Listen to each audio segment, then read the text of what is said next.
Hey everybody, if you like what you've seen lately with these live interviews at our famous Major Wrestling Figure Podcast live shows, we've got an experience for you. An experience you will never forget. Now, there is only 200 tickets available. The Twist of Fate. That's right. Major Wrestling Figure Podcast presents Matt and Jeff Hardy. An interview to end all interviews. Matt, Cardona, Brian, Myers, Smart Mark Sterling, Matt and Jeff Hardy, and you get an exclusive meet and greet. Okay, now this is January 25th, 2026 at 1 p.m. in Orlando, Florida at the Tin Roof. Make it a vacation. Take your family to Disney and then sneak away to meet Matt and Jeff Hardy. You get the Major Wrestling Figure Podcast live show, the interview. You get a picture with the Hardy Boys. You get to meet Matt, Mark, and Brian, as well as hang out with all of us there and after the show.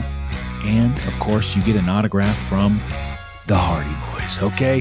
I'm serious about this. Tin Roof, Orlando, January 25th, 2026 at 1 p.m. The tickets are on sale now. Not many left. There's only 200 available, and they're almost gone. MajorWFPod.com. That's MajorWFPod.com. You don't want to miss this.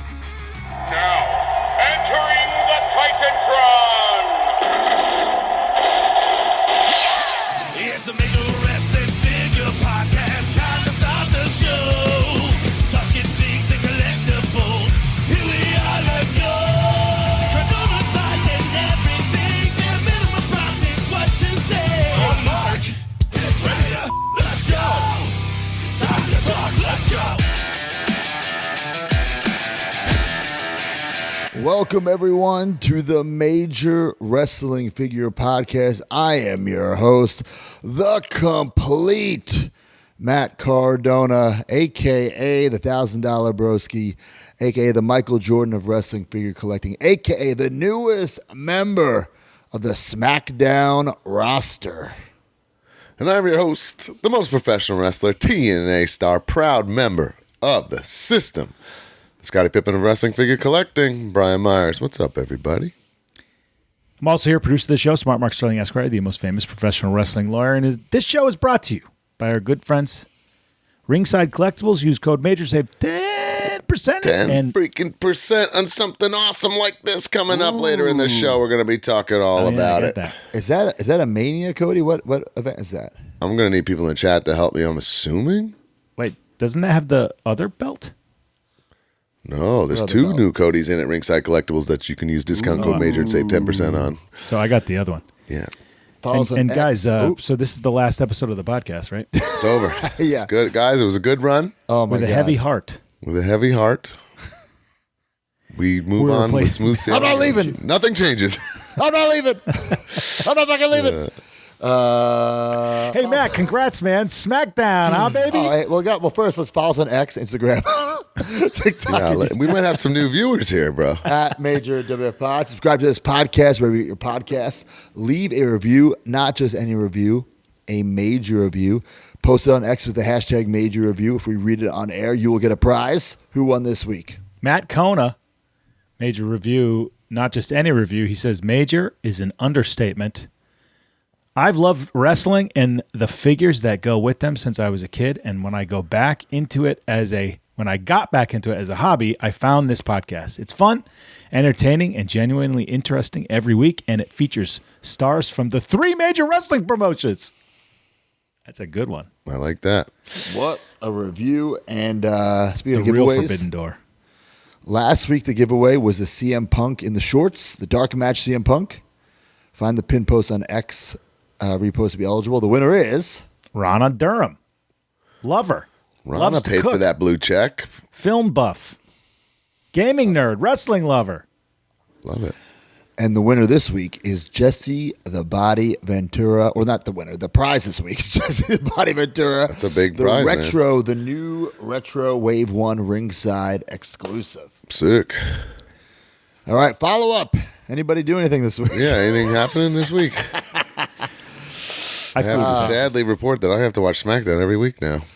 Guys, it's been 6 years. I guess technically 6 years, 2020 Almost. to 2026. Close to 6 years. But wow. I returned to WWE. I was on SmackDown this week. Not as Zack Ryder. We heard the woo-woo-woo. We got faked out, but it's as Matt Cardona. So, man, what a night, what a ride. I want to thank all you guys, especially you two, Brian and Mark, with those social media posts and all the fans, everybody who reached out. I definitely felt the love and support. So thank you very much.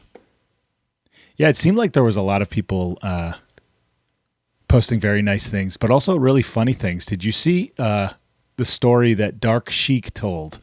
Yes, I did. Brian, did you see this? I think someone sent it to me, yeah. The water, about the water. Matt said, I had to send somebody to get water. And they said, oh, thanks. That's really kind of you. And he said, not for everybody, for me. And as I read that, I just saw him going, for me. Yeah. Listen, what a journey, guys. Like, we got fired 2020, April 15th, 2020. And, I guess the goal was always to get back, but it wasn't like from day one, what have I got to do to get back to WWE? I couldn't think like that. I couldn't think, and I certainly couldn't think like with negativity or bitterness. I just knew, and I've posted about this, like I had three options. I could be bitter, be negative, feel sorry for myself and fade into obscurity. I could just coast off the WWE name and play the greatest hits and make money for the rest of my life. Or I could reinvent myself, try to outwork every motherfucker out there and create my own path. And I chose option 3, and it wasn't easy. It might seem like it was easy, but it wasn't. And it was a lot of ups and downs and a lot of hard work, but it all paid off, Yeah, I mean, my post here on the screen, I meant every word of it, and I think it goes without saying that I'm proud of you and happy for you, but I think the bigger picture is like what I think you were able to show people what's possible, because I think a lot of people sometimes get lost in that bubble and the woe is me when, wrestling doesn't owe anyone anything, it's what it doesn't. It's what you put into it, what you get back. TJ and I were talking about yesterday and we were laughing. We're like, Matt was signed at 20 and then again at 40. Holy shit. I just thought, oh my God. But that's funny in a way, but also right. it's also like anything's possible, right? Everybody's story's different. No, there's no, you know what I mean? The only one's going to tell you no is you. If you accept it and don't try anymore, 100%. And I tell guys and girls all the time that they ask for advice. I say, like you said, Brian, nobody has the same journey. No one has the same path. There's no blueprint, right? Like you might make it if you don't quit, and you definitely won't make it if you quit. So just don't quit. It's as easy as that. That's the only advice I can give people. And that's the advice I kind of maybe delusionally, optimistically told myself every single day. And there are certainly times where, listen, the crowd's rabid hot. I'm making all this money on merch, and I'm loving life. And then there are days where I'm in the middle of nowhere. There's not a tweet about the show, and I'm thinking, what am I doing with my life? Like we've all been there, right? Yeah. That being said, though, Matt, just from being around you, I don't think that you let this goal consume your thoughts. I think, right?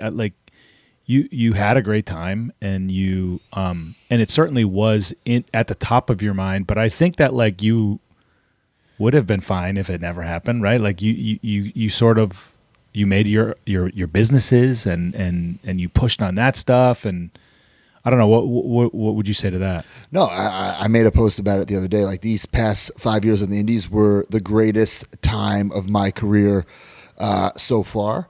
And like I said earlier, it wasn't like, what do I got to do to get them to notice me again, blah, blah, blah. But of course, every day when I woke up, I would say, okay, my goal is to get back there, Mm-hmm. And I did all the things I could do to control. But also, if it didn't happen, I built something outside. And it's not like I was never there. If I was never there and never got to WWE ever, it'd be devastating, right? And I think maybe I'd be a little bummed out if I never got back there again, right? But at least I could say, well, I was there. You know, I won the Intercontinental title at WrestleMania. I do want to say that for those that haven't, like, because I say this all the time too. Like, it would be very hypocritical if Matt and I were like, whatever, but because we've lived WWE lives and dreams, so like, I always think everyone's got to find that out for themselves if that's for them, or you know, or at least try it once to see, you know, what it's like. I mean, so if you haven't, you got to go for it. The truth is, I didn't grow up wanting to be a pro wrestler. I grew up wanting to be a WWE wrestler, a WWE superstar, right? So, and you know, you saw like Cody and Kevin Owens making fun of me a couple months ago, right? Like that, man, so good that I brought it up all the time. Yeah. Listen, I only brought it up when I was asked, first of all. But of course, that was like fairly my goal. True. Of course, I wanted to work, you know, where my wife works. Of course, I wanted to work at the place I grew up wanting to work. Of course, I wanted a WrestleMania moment again, a wrestle in Madison Square Garden again, or walk into Target or Walmart and see my figure again. And now all that stuff is possible. I'm very grateful for it. Man, and listen, there were certainly times where I thought it's never going to happen. Like I remember one time calling SDL up when we were together. I'm like, you need to go your own way because I think I'm holding you back because you're never going to get there with me. I'm serious. Really? Like there was a point, like a couple times where I'm like, it's not happening. Because like, if not now, when is it going to happen? Right. You know, what else would you have what to do? else do I have to do? Like you I know, said, there's no. Like there's that's no. the thing. I just didn't quit. I didn't take no for an answer. You know, I just kept But even then, working my ass you off. also took every possible opportunity that you had. I mean, you had an insane year this year, working for so many companies. You know, it's absolutely insane. And that's another thing too. Is like, I took every booking, the good, the bad, the ugly, right? Like, I just wanted to get out there, and I learned from every single booking out there, every single opponent. I learned something from, right? And like that's why I tell people Merrick, work Miami. as much as possible. Yeah, Damn. like seriously Shout out though, to Merrick, like work as many shows as possible. Some people, they only want to do the big ones. Like of course, everyone wants to only do the big ones. Hey, another thing that Tyson Kidd said yesterday during his seminar that I didn't really ever think about, and it doesn't apply to in this moment because right now WWE is doing that holiday tour and they're going to be in overseas, but indie guys have a chance to have like double the reps of a WWE superstar, Right. and that's how you get better. You know, the more shows you do, the more you learn, the more whatever. Then, like you said, the good, the bad, whatever. You just do them all. That's how you learn in this business. And like, to a degree, WWE superstars aren't getting fast tracked like that anymore because it's not possible. There's no shows. You know what I mean? It's just your TVs.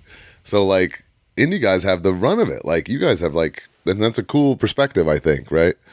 That's crazy. And there are areas too where you can have 5 shows a week. For sure. There's plenty of cap guys busting their ass, getting in the car, going up and down the East Coast, 2-3 times a weekend, working everything they can. It's crazy. There's this young brother up here in New England, very new, I think 2 years in, and he wrote that he had 178 matches I in love that. 2025. That's incredible. I saw him on New Year's, and I'm like, come on. I was like, I'm trying to do the math here. Are you counting practice matches? And he's like, no. He's like, no. And he showed me his cage match, and his cage match had 150 something. And he said, I know it only says 150, but there was some like really crappy shows I did that didn't count. Oh but my he God. actually did it. That's incredible. And this is not some big name indie guy. So it's possible if you do it. But I did want to mention, Broski, I talked a lot about I posted about the hard work and sort of what you did and how insane you were. Sometimes you're the hardest worker I ever met. Sometimes I think to a detriment, which, sometimes you agree. But it's funny because recently there's been a lot of talk in my life about this hard work. I was talking to my daughter about, she started basketball. She's nervous if she's going to be good at it, and I'm trying to tell her that, you're not going to be good at it unless you try. And you certainly can be good at it if you work hard at it, if you practice your dribbling, if you go out and you try shooting. And that's why I wrote that it's kind of a lesson for everybody. I mean, it's a lesson that parents can give their kids, as corny as that is as to say. if you work hard enough at something, it will happen. And this is proof. Some of these shows, man, you could have just went. You could have just did the match. But instead, you brought a Jurassic Park Jeep. Well, I didn't do that every time. But An entourage of people. Case You of booked the waters. right thing. You made a moment. You got a figure out of it. You could have just did a match. Well, I can't say that I treated every single match like it was WrestleMania because that would be a lie. But I tried to treat every single match like it was a big deal, right? Because if it wasn't, then what am I even doing? Right. Right? Right. If I didn't It's not a treat it big like deal to you, then why would it be a big deal to the people paying to come? Exactly. Right. I tell that to people all the time. If it's not a big deal to me, then it's not a big deal to anybody. Like, listen, at the end of the day, it's an independent show. Even like the biggest GCW show is an independent show in Atlantic City, New Jersey, right? But if I have to treat it like it's WrestleMania in Atlantic City, New Jersey, or else it's nothing. Or else what am I even like getting out of bed for? You know? But yeah, the support over the past 5 years, every promoter who booked me, you know, everyone who brought me in for a signing, every fan who showed support, you know, the podcast fans, like every opponent, thank you. I have a question. How sad have all these promoters been that you told them you're not coming to their shows anymore? And part two, how many of the boys have just been like cockroaches trying to scoop up your bookings and stuff? Because I'll admit, I was like, ooh, I would hop on that Adrian tour in Australia, but it's a TNA date. I wanted to defend his ACW championship. I'm like, without Broski there, I can get me and two of my friends in there to fill that spot. Be the same payday for Adrian. Somebody asked me for Broski's rate. I said $2,000 less. What a deal! Yeah, listen, it's unfortunate that you know, I had bookings up until the summer that I had canceled, but that's the show business. I don't think anyone's pro wrestling upset by it, No. right? No. Well, some fans were tried to make a joke about it. Yeah, well, whatever. It doesn't bother me, but Ben Bishop. That was actually a fun way to Ben bury Bishop's great, Broski. Yeah. Richard Holiday, all those guys. But yeah, listen, it was a hell of a ride, and it's the 5 years on the Indies. It's for the book. Like I couldn't sum it up here. I couldn't sum it up in a social media post. You know, and I'll say this: I don't really want to. There's some things I want to keep close to the vest. You know, but I will say this: when I signed my WWE contract, which now everything's, you know, you're not actually signing paper. It's all, you know, on your phone, whatever. Oh my God, I can't even believe that. I signed It's weird for me.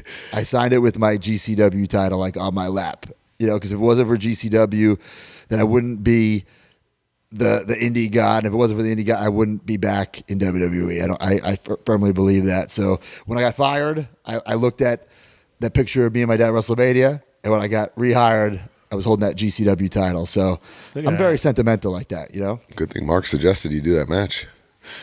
Change your life. I did suggest he has a match with Nick Cage. Two questions. One, Yeah. do you think that now you will have time to shit? No, I think I'll actually have less time.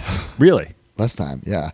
I will say this also, like, this month of December has been the most stressful month of my life. Like, mental health is a real thing, bro. Like, not that I didn't think it was real, but like I never really experienced it like You this. half had me and Mark's a little stressed, and I don't stress about nothing. And listen, again, I'm not going to get into all the details, but it was kind of like, I'll tell you exactly when. So after the Smackdown thing with LA Knight, that's kind of when the ball got rolling, right? Where there was like discussions, like, oh, we'll be in touch, blah, blah, blah. Okay. And Brian, I don't know if you remember, we were at WrestleCade and I was at dinner, like after we had the match, and I left and I went and like took a phone call. Mm-hmm. Like, I don't know if you remember that, but like that's when like I got the call, like espresso martinis, but sure. yeah, right. Like that's when I got the call, like, hey, you know, we're interested. Let's start talking. I was like, oh boy, all right, here we go. So it was a very stressful, in a good way, right? Like not bad stress, right? But Right. still like, is this going to happen? Is this not going to happen? Just the particulars is all. Right. Yeah. And then finally signed Christmas week. So it's like very sudden. Then it's like, okay, am I Zach? Am I Matt? So I'm having both sets of gear made and designed, right? My heart sank when I heard that woo woo woo. Sank. Me too, because I knew that you only brought the Matt Cardona gear. I just was like, oh, we need a fresh start. That's not a fresh start. Yeah. And listen, I want to thank Downstate for the years with that song, right? It was time that they wanted something fresh, and I actually dig the new music. But I liked it. Yeah, I liked it. Yeah. I'm not finished, which is awesome. Like I like that slogan. I put on the T-shirt. TTD, thank you for the T-shirt. Yeah. But man, like that, even that day going to SmackDown, so SmackDown was in Buffalo. I flew into Rochester, so no one would see me at the airport, right? And then I was hidden in a room all day. I'm like, oh, it's like, I just want to, I just want the news to be out there. You know what I'm saying? I was the same way, and I have nothing really to do with this. I just want everyone to know. Yeah, and I also want my Loose Lips Sterling moniker to be eliminated. Okay, because I did a good job here. Yeah. So I was supposed to doing a Matt Cardona shoot interview yesterday at KenCon. Nobody asked me a goddamn question about myself. Oh, me too this weekend. Me too Oh, this my weekend. God. 100%. But yeah, the match was fun. Kit is awesome. To me, he's a pro wrestler. Looks great. Yeah. Good in the ring. Great gimmick. He great hip swivel on this guy. Yeah. Is Joe Shoes seen him? Oh, Joe maybe Shoes he's might be a rocking. big fan of Not Kit. rocking with Dad. Well, Rick Boogs.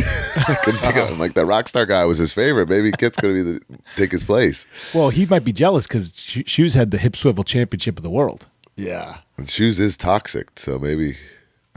And I will say, guys, that stage is still slippery, by the way. I could Still tell you're slippery. walking real slow to get past that. Real Yeah. slippery. But guys, does this mean I'm back in the elite squad?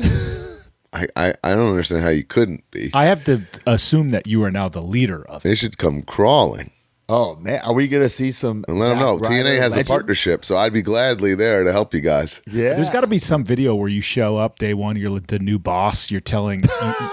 No, you need to come in like Ari Gold with a paintball gun and be like, Gargano, you're out of here. I see you, Sam Roberts. Get him around the corner. Yeah. Oh boy, Makina was in Japan marking out, and I think he thought he was in like a fever dream. Like he's upset. He's going to make Matt I Cardona texted figures Bill. again. I said, "I'm back." He finally responded. It took him a while. Oh, geez. Yeah. Oh, but did yeah, you post that? That was Too so many fun. sake bombs. Oh man, but could Here's there the be other question I had, Yeah. Broski. Has anyone ever? Okay, for example, Scott Hall.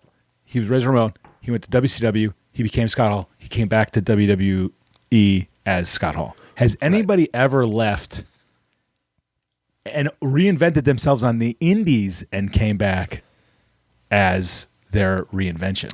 I saw you. I heard you mention that on Silver Linings, and I didn't even put that together. Like, I don't know if that ever happened. Where you're saying strictly like indies. I mean, obviously, Diesel, Kevin Nash, Right, main one and one with that. companies. Scott Hall, yeah. Maybe a TNA person who like spent years in TNA and like reinvented themselves or whatever the hell. But like, you reinvented yourself so huge on independent professional wrestling that they were like, nah, the more valuable thing here is Matt Cardona, not Zack Ryder, the guy that we made years ago. And, Again, and I said this all the anything is time. possible, man. You know, no is only no if you believe it and stop trying. Right. And I said this before, and people, I think a lot of people thought it was like a shot, but it was never meant as a shot when I would say WWE was my developmental. But it taught me everything I needed to thrive and succeed on the indies, where I'm like, how come no one's doing this? How come no one's doing that? How come no one knows how to do like an interview? How come nobody can talk in sound bites? How come nobody can merchandise themselves? Reps and experience. It's a valuable all thing. stuff I learned in WWE, and then I flipped the script and became what they love me for in WWE. I'm like, well, I'm going to make them hate me for that now. So like WWE set me up for that indie run, and then I just ran with it, And now back as Matt Cardona, it's surreal, to be honest. Like, I don't want to say, I don't even know how to describe it. It feels like it was just meant to be, where it's like, I don't feel like any difference. Like, okay, yeah, I'm in WWE. Like, that's what was supposed to happen. You know what I'm saying? Right. Like, of course, I'm excited and I'm proud, but it's like, okay, well, And then, like, here we go. within a month or barely, you'll be right back in the thick of things and just, it is what it is. It's your job, I kind of feel that already. Like, I feel like this is maybe like naive to say, but I feel like I was meant to be here. So like, I just feel like it's part of the process. everyone has a different story, and this is just part of my roller coaster ride. And I love roller coasters. You guys know that. Epic Universe, baby, coming up. Holy smokes. And to put a button on this, going forward with the future, podcast every Monday live, podcast audio drops every Friday, podcast video drops every Saturday. We will try to have a vlog every Monday on the YouTube channel. Broski will still be doing fig hunts. Everything on Patreon stays. Yeah, to answer the questions everyone was asking, the podcast is safe. Major is safe, guys. Yeah, maybe sometimes there'll be some scheduling issues, but we've never missed a week ever. We're gonna. I'll tell you what, a lot of people are asking me about live shows.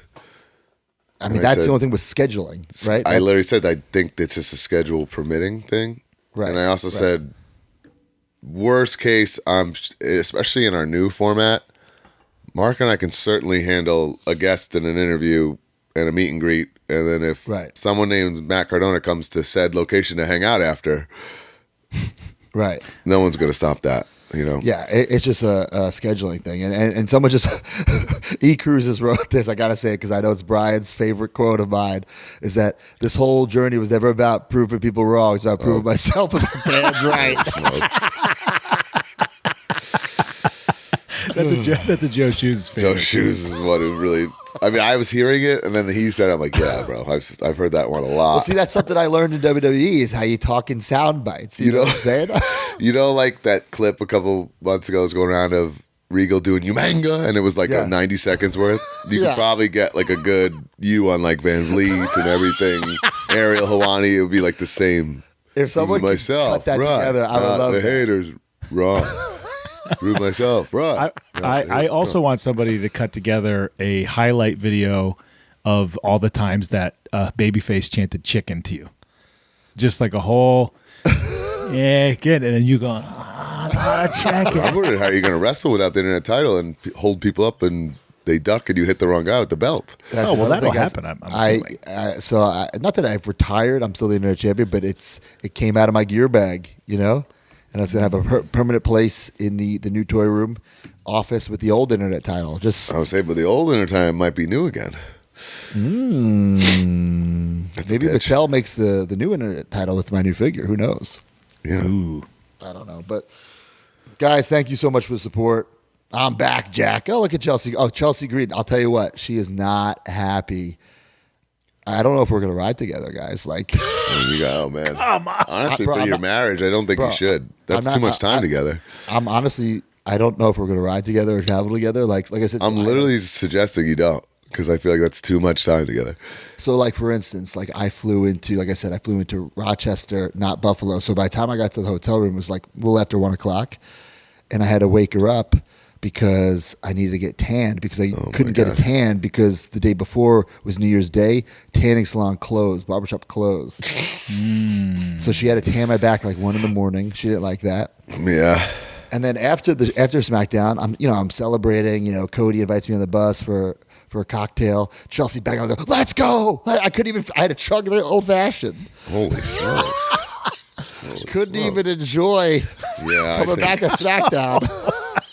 Knocking on the bus door. Let her ride with that secret Hervis girl or whatever's going on. Yeah. Oh. Yeah. What a story. Wait, I was at the did first Cody know ever this KenCon, guys. Oh, is this our transition? Yeah. All right. Well, get the shirt. I'm not finished on WWEshop.com, and the song will be coming out very, very soon. Get the shirt, baby. I bought the shirt, but Mackenzie wanted a new Liv Morgan shirt, so nothing is shipped yet. I don't know. And I will say this is TTD's first time designing a Matt Cardona WWE shirt. He's done a lot of Matt Cardona shirts. First time with the WWE shirt, so thank you, TTD. I love, Ryan, Rick Michaels, who made the gear. Like, you guys, without you, I don't know where I'd be. Working so fast around the clock, appreciate it. Like, maybe my gear was falling apart a little bit because Rick made it in 24 hours, but it came. So thank you guys. I love all you major marks. And as that Hogan Bash and Brawler says, I'm back, Jack. Nate Mead says they saw Matt Label as an all-rounder on his cage match, so they had to rehire him. That's That's what pushed it over the edge. They were iffy, but then they read your cage match and were like, we should bring him back. Guys, you missed the first ever Ken Con. Cancel Con. What a time. Holy smokes. Limbrook, New York. That little piece of shit, Dylan Postel, no-showed. Can't believe that. He said... Wait, the only... you tell the story. He's telling me that in Appleton, Wisconsin, where his ass flies out of, that the de-icer broke, and that's the only one they had, where it's freezing pretty much 10 months out of the year. The de-icer was broken, delayed the whole airport by 2-3+ hours. He said he'd never make it. Went back home. But I can believe understand. that because Hartford believe only it. has one de-icer, and that's a much bigger city. I don't get how he was a WWE superstar. He's now a WWE legend, but he travels every single weekend. How do you live in an airport that is so like? because he's shitty? always, I mean, he's going to connect no matter what to Detroit or Atlanta and then start where he's really going. I mean, that's That's just, But he could insane. also drive to Milwaukee and just get it direct.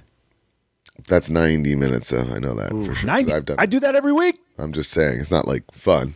Bro, I have to Anyway. drive an extra 10 minutes to the airport now in this new house, which, by the way, I'm in the new house, guys. The toy room is not set up, but I'm in my kitchen right now for those who are watching. How long do you project that setup to be? Months? Maybe years. Holy smokes. I've calculated, so everything is packed. So I need a day or two to bring it over. And then who knows? Then maybe I'll do Star Wars. It'll take me 2 weeks to do Star Wars, 2 weeks to do Turtle, because it's at least summertime. But I want to have the office in there, the desk in there, at least so I can start doing the pod in there. I don't like doing it at my kitchen counter. Yeah, my Dog's first thing, barking. if I were you, my first thing that I would do is the setup, is the podcast stuff. Can someone because find me a you need cool looking desk, guys? Come on. That post didn't work? No, like Wow, guys, I want shut like a cool. Look, I have like a state of the art custom toy room. Please, like, find me a cool desk. Yeah, you don't need like a $150 IKEA Yeah, chair right. desk. Yeah. I have my uplift desk is the best. It's plain. It's great quality. Send me a link of that, Mark, if you don't mind. Okay. Because you stand and do stuff, Mark? It's a standing. It can automatic stand up. Yes. That's a no for me, dog. Actually, So I should backtrack here. My week started, and I know Mark has some photos here. New Year's Eve, for Christmas, I surprised Liz. I got Goo Goo Doll tickets, Hard Rock, AC. Did they play the Myers and Matthews song? They did. I said, there's a clip. No. I swear it's in the bonus vlog. Wow. I couldn't believe it. Which all right, you threw me off track here, but I'm going to go with this. For years, you've been saying that's not a Christmas song. I'm saying I think it's a Christmas song. I was like kind of getting Goo Goo Dolls out, and I was doing, I like to be educated. This drives Liz nuts. Like, I'll watch stuff prior to something just to like inform myself. First off, I couldn't believe the Goo Goo Dolls are 60 and 61 years old, which I could not freaking believe. And then I watched a couple interviews, and then that song is a Christmas song. It was meant for a Christmas album, but he didn't want to make like a stereotypical like jingle bell, jingle bell, like, so it's more like subliminal. Wow. News. What Yeah. song? Which song? Oh my God, we got flagged for it because Tonight's the night the world begins. Oh, that one. Yeah. There you are. There we are, dude. Awesome facility. That I'm gonna have to reach out to my TNA contacts. Like the sick venue in the Hard Rock, which I guess used to be the Trump in I tried AC. doing a major pod there for us. No, And, it's like no, not in thousands. not in that venue, just a different room in the. oh, for sure. Yeah, beautiful, very nice. But on the way there, I was like, this will only add barely 30 minutes to the trip. I said, we got to stop. Yes. Shays Steaks, Philadelphia, Pennsylvania. Unbelievable. Mrs. Myers got to meet the infamous Scott. What Oh, a my legend. And goodness. right there, he handed it to me. My card. Look Oh, at this my thing. God. VVIP. Wow, what a professional looking card. Mr. I need Myers. a VVIP. Unlimited cheesesteaks for life. Wow. Signed on the back. I have a Matt Cardona one here to share with you. Oh my God. I'll put that in the mail. Just an awesome time. Obviously, everyone's impressed when they go there. Liz was like blown away. Just the most delicious goddamn things on earth. They're not like to call them a cheesesteak is like doing an injustice. No. Because people think a cheesesteak, it's not that. Like, Brian, I love that you love it because usually when I tell you I love something, you don't enjoy it. What? This was like, I mean, I think something would have to be wrong with you to not. and I mean, we got- you'd be we like a gotta shout vegan out- or something where you just can't have this item. Like, if you didn't like if you have taste buds and you didn't like this, I'd be pretty disturbed. We gotta shout out Herm the Worm. He's the one who found this. Rest Scott of the week. he told the whole story to Liz. I told his story. He goes, like, this guy, we had to close down. We were selling so much, and then I look, and this guy's waiting outside in line. It was Cardona, But he had no idea who I was. No right? clue. But Yeah. I was just waiting patiently because I'm a respectable human being. I wasn't knocking down the door. Man, Just waiting. but it's just unbelievable. Shout out to him. I mean, it was like so freaking good. Great time. Google House were great. I'm glad we saw them. I didn't realize how old they were. I'm glad I saw them. They're kind of doing I told Liz, this is kind of like one for me, one for you. Yeah. They were doing with their songs, but it's still cool to see some of those, like, Iris and Name, like timeless ones that, it's cool to see live. But when he goes, this song came out on our album this year, everyone's going, what? Why? Yeah. But great time. And then Ken Khan, awesome. Ken announced another one, guys. I got that in the vlog too. Coming up, it's in May. He's going to do another one, and he's already headlining it with Kurt Angle. So definitely success. Definitely a fun way to, meet people in a more intimate setting too. You know what I mean? It's not like an overwhelming con. It's like a mini con. Kind So of like great that New England time. one? And then best of all, I got to spend the weekend with one of my best friends, Tyson Kidd, aka TJ Wilson. Slept over. Did a sold out seminar at Creative Pro. 40 something people that drove from very far, came, spoke for 2 hours, took questions. We had another 2 hours of matches. We were there, endlessly. Bailey, WWE superstar, even popped in I love to that. listen and hang out. The other fun highlight for me as a dad, I was able to get Mackenzie's Bailey figure sign that she was super pumped for. So we got to hang that one up on the wall in her collection. We kind of had you can kind of see in the that's cool. background there, we redid her little. She's got a lot of really great signed figures now. It's a big personalized Chelsea there. poster, huh? That signed Chelsea poster, yeah, that's up that's too. cool. So, and I hung the Money in the Bank. You can see there. It's hanging That's from a very chain, cool. like in real life. I like that. That's Yeah, very, it's very really cool. So great, just a Wow. great. And honestly, that even started with watching you. Liz actually had a girls' night, and obviously I knew to tune into SmackDown, so I watched Yep. that with the girls. They were much more excited about the female 8-man tag prior to your match than your match, but it's Did a great they pop very. though when he came out, or what? What's that? Did they pop when he came out? Nah, I mean they don't. They're so wound up with the girls, like they could care less about guy wrestling. I It's said crazy. that to Iris this morning. I said, "Did you hear about Matt?" And he said, "What? Is he okay? Is he okay?" Is he okay? Is Woo Woo all right? Is Woo Woo doing all right? Well, yeah, I was saying just a great wrestling filled weekend, but just positive vibes. You know what I mean? Everyone at Ken Khan was in such a great. Ken Khan was like a whatnot swap beat. I kept saying, I love it. I love Dude, it. Dijak is a whatnot guy now. I was trading stuff with him. Lish was really? getting stuff, dude. It was just man, it's Oh wait, hold on. Let me tell you. I did Dan Barry's final match. Oh, how was it? Not great, but we'll just move on from that. It was on New Year's Eve. I know Mark doesn't want to get into it, but he did tell me off air that they mistimed the match and the ball dropped in the middle of it. Wait a minute. What? Wait, someone went over their time on an Well, the whole Or they show. just mistimed whatever the hell they were trying to do, and yeah. The whole show. What was supposed to happen versus what happened? Well, we were the second to last match, so we're supposed to end. Dan does a speech. There's about 5 minutes. They do a 10, 9, 8, 7, 6, 5, 4, 3, 2, 1. The ball drops, and then the main event, Cruel versus Bronson, comes out. Okay. That always happens. Ball drops, everyone goes nuts. The hardcore guys come out to have a sick match. So you're telling me that the match before went over their time? The whole show went over there. Right, but specifically that second to last match, Yes. they knew how much time they had Right. and decided to just get their shit in instead. Everybody did, yeah. Even our match. But I'm talking about that last match. That was us. Oh, so it was your fault. It was the Dan Barry match. I It mean, was the Dan Barry retirement match. His last match with 8 people. To be totally honest, our match did not go overtime, but we just started late. That's the problem. Well, yes, but Yeah, we should have cut. Listen, that's so unfortunate. I know. That's so unfortunate. But it's rough, it's tough. It's like, hey, Dan, this is your last match. You've been building this. I know. All year. Oh man, I love Dan. Dan. Oh my God, I love Dan. I wish I would have wrestled him in that last run. Yeah, it was fun being there though, and I love those shows. So, all right, guys. January 25th. I think we have a little message from somebody who wants to talk about January 25th. We got a little message, D. Man, oh man, the Hardys are off to a badass start, man. And we're heading to Orlando, Florida, and I can't get over how cool this promo pic is of the Major Wrestling Figure podcast. Twist of Fate at the Tin Roof in Orlando on January 25th, 2026.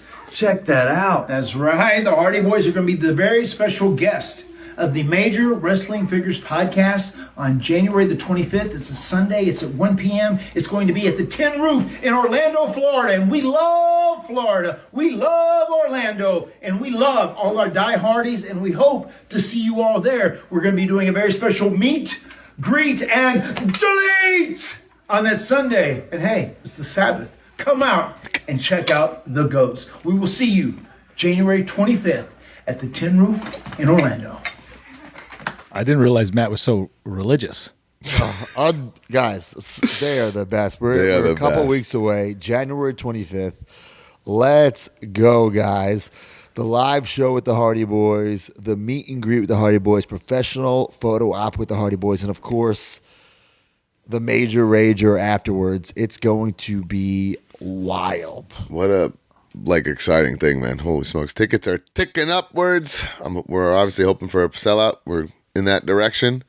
Man, I wouldn't miss this, man. This is going to be such a fun time. And I'm also was so fascinated. I feel like everything is always like at Matt's house. That promo was clearly Jeff's collection room or something. Oh, okay. That's not Matt's house. I've been in Matt's house. I also think it was the first time Jeff heard about this show. Oh, I could probably for certain tell you that. I did like the showing how cool the graphic is, aka reading the info. Legendary move, yes. I think I that's something I'm gonna steal. I think that's a great idea. Oh man, what a great graphic! I can't get over this font. Yeah. It's so good. Be great. TTD nailed it. Be really great if it's like a shindy and it's one of those flyers that's done on paint. Oh man. But yeah, the Hardy Boys show is going to be incredible, guys. As of this recording, we are just 20 days away. The whole Major Pod crew is going to be there. We rented the Airbnb. We're going to do a big epic universe. I called up Big Dick Rick. Got a boathouse, Rezo, for Saturday night. Mark's going to miss the boathouse. I'm going to miss it, yeah, sadly. Baby. But it's going to be awesome, guys. Come on down. No, Mark's alligator hands won't be there for the boathouse. I'm going to be so upset. But I'm very, very excited, guys. Oh, my arms are inside my body now that Brosy's got the big contract. Oh, yeah. Well, Brian's wearing the hat that will be available at the show, and there's still Only, time for Pro Wrestling 24, I believe. No, don't quote me on that. I don't remember how we ordered. Get the T-shirt right now on ProWrestlingTees.com/Major WF Pod. And guys, Is Rockin' with Dan invited? Is he going to take my spot? Can he take my spot? I do owe Rockin' with Dan something, so you might have to actually. Rockin' with Dan told me he was getting condolences like someone had died in his family because everyone's saying, sorry, you don't have a job anymore. Joe Shoe's post made me All spit day. out my drink. That was so he said, I know everybody's excited, but Rockin' with Dan might have lost his job, so can everyone have some respect? Also, Rockin' with Dan told me you made him overnight the ACW championship. I'm like, why couldn't Broski just do it himself? He has pirate ship and all that stuff. Well, because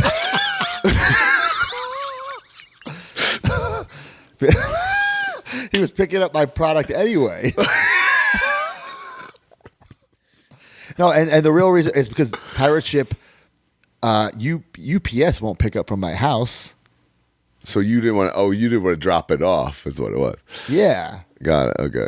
That's what I pay Dad the big bucks for to ship out my packages. Holy and Dad, I gave Dad a Christmas bonus for that. So come on, Dad. Wow. I didn't just say, hey, can you do this for me as a favor? Wow. Give me a little Christmas bonus, right, Dan? Say yes, Dan. I know you're in the chat. Yeah. Show some compassion for He also Rockin' might with have Dan. gotten He just invited to the lost Boathouse, his so- job, damn it. But Rockin' with Dan, I love Rockin' with Dan, and I'm sure we'll do business in the future somehow, some way. All right, guys. Up next is the news. Brought to you by Garage Beer. Major Wrestling Figure Podcast has a new tag team partner, Garage Beer. Scratch that figure itch and scratch that beer itch with Garage Beer. Every tag team needs a name. And here it is, Major Garage Beer. Garage Beer is light, refreshing, and made with the highest quality ingredients. You can choose between the light beer or my favorite, the lime beer. And with only 95 calories, it's the smart beer to drink. I'm Brian Myers, the most professional drinker. I'm Smart Mark Sterling, and I love beer-flavored beer. And I'm always ready, Matt Cardona. And the Major Garage is always open. Last time we partnered with Garage Beer, things got a little out of hand. But this time, we're doing things more professional.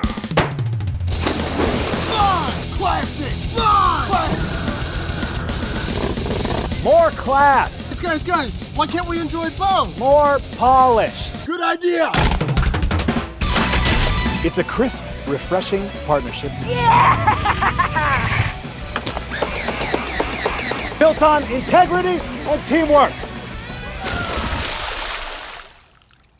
And focus.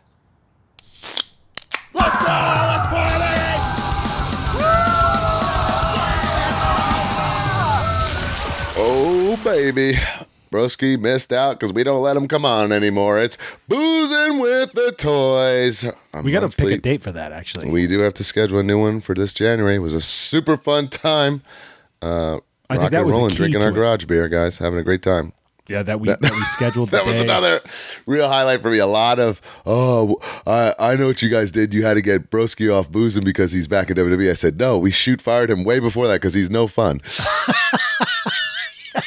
Yeah, I almost mentioned that on Silver Linings today, but I'm like, God, that's too far into the weeds. Right. Anyway, let's very talk. ironic part to it. But yeah, super fun. Plus, I definitely had garage beers over the holidays. Brought a couple with me to Dan Barry's last match. There you go. I'm going to stock that house in Orlando, the Hardy Party weekend for sure. Can't wait. All right, guys. Big news week. A lot of cool stuff. Are you guys ready for this? A little controversial. Deep South alumni, Angelina Love, coming out with Superstar Slammers. Angelina Love and Fodder. Now, these are clearly like CGI, so I wasn't sure if these are real or AI. not. I inquired. These are, it's just concept art. Like we do renders as well. Right. These are actual figures, and they're coming this spring. Pre-order February 2026. Angelina Love and Psycho Boy Fodder. Listen, anybody who's taking a chance on themselves and betting on themselves and making their own product. This is what I've been preaching. This is what Is we've that been what preaching. they're doing? Is this confirmed? Yeah, they're making their own thing. So I don't know. So this isn't even like a new company that just has them signed. This is them doing something. I was under the impression that they're starting their own company and will be signing on. Maybe I'm wrong. Oh, Don't quote me on that. Either way, whether it's a new company or it's their company, it's new figures out there, new figure form.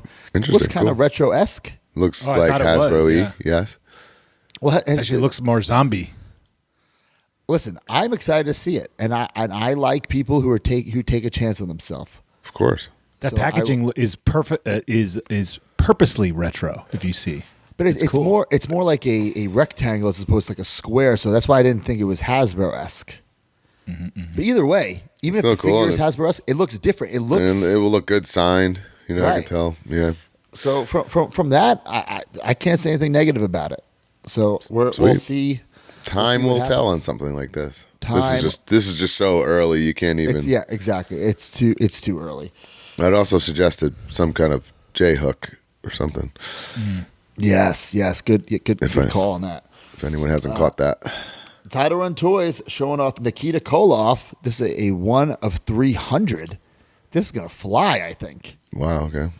So And there's then two. there's Okay, two- I'm sorry. There's yeah. two versions. There's the first one and then a 1 of 300 version. Okay, I understand. Yeah. Title Run Toys really stepping up their game. Good one. And I don't think this will fit my collection. I want him and Big Rubber Guy. We had some talks. Yeah, we had some talks. at Wrestle Nothing Cave. to confirm. I know a lot of fans want him. We want him as well. He fits the big rubber guy time period perfectly for what we're trying to do. This figure looks great, but I'm just making some cuts with my retros, and he doesn't quite fit the time period I'm talking about. But the next guy, Hastel Toys, has a lot of stuff, like a lot of stuff here. Now, according to D Freedom's notes, he has like all these like weird names. So just put up the pictures and we'll talk about it, D. You know how D operates. But this is Santa Claus. This is great. A.K.A. Balls Mahoney, for those not in the know. This is sometimes looks I see these awesome. things. Yes, it just makes me want to do another FWF so badly. I mean, there's so many retro companies making so many figures that concept would be nutty at this point. The options we'd have, right? It'd be Right. so Not that I want to do an FWF. I'm just saying. I kind of sold you a little bit on boozing about my concept. Your vision is interesting. I'll say that. I do like this. This is the Holiday '95 edition. How many Santa Claus appearances were there? I think like One, two, right? This is a Hey, top shelf Troy We question. remember it. What about Brooklyn Brawler? Looks good. Sweet. Now we know Brawler was signed by Zombie Sailor, but Is there something in Zombie- his hand? in his hand? I can't tell. No, it's a fist. It looks good. I can't hate on it one bit.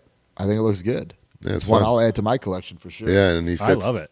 To me, he fits the time period. It would be fun to have. Next up, we have Bastion Booger. See, this one I Side note, I just feel like burying Brawler for fun.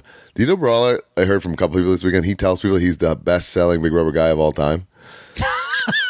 And I said, that's just not. I true. said I did a virtual this week. I said that couldn't be further from the truth. Well, I don't know if it's that extreme, but he's not the best seller. I mean, he's not even in the top 10. So Bastion Booger here with the food, fun, but I'm gonna keep my zombie. I think Yeah. So there's two editions. I don't. Okay. Well, that's Friar Ferguson. This is a big hard pass for me.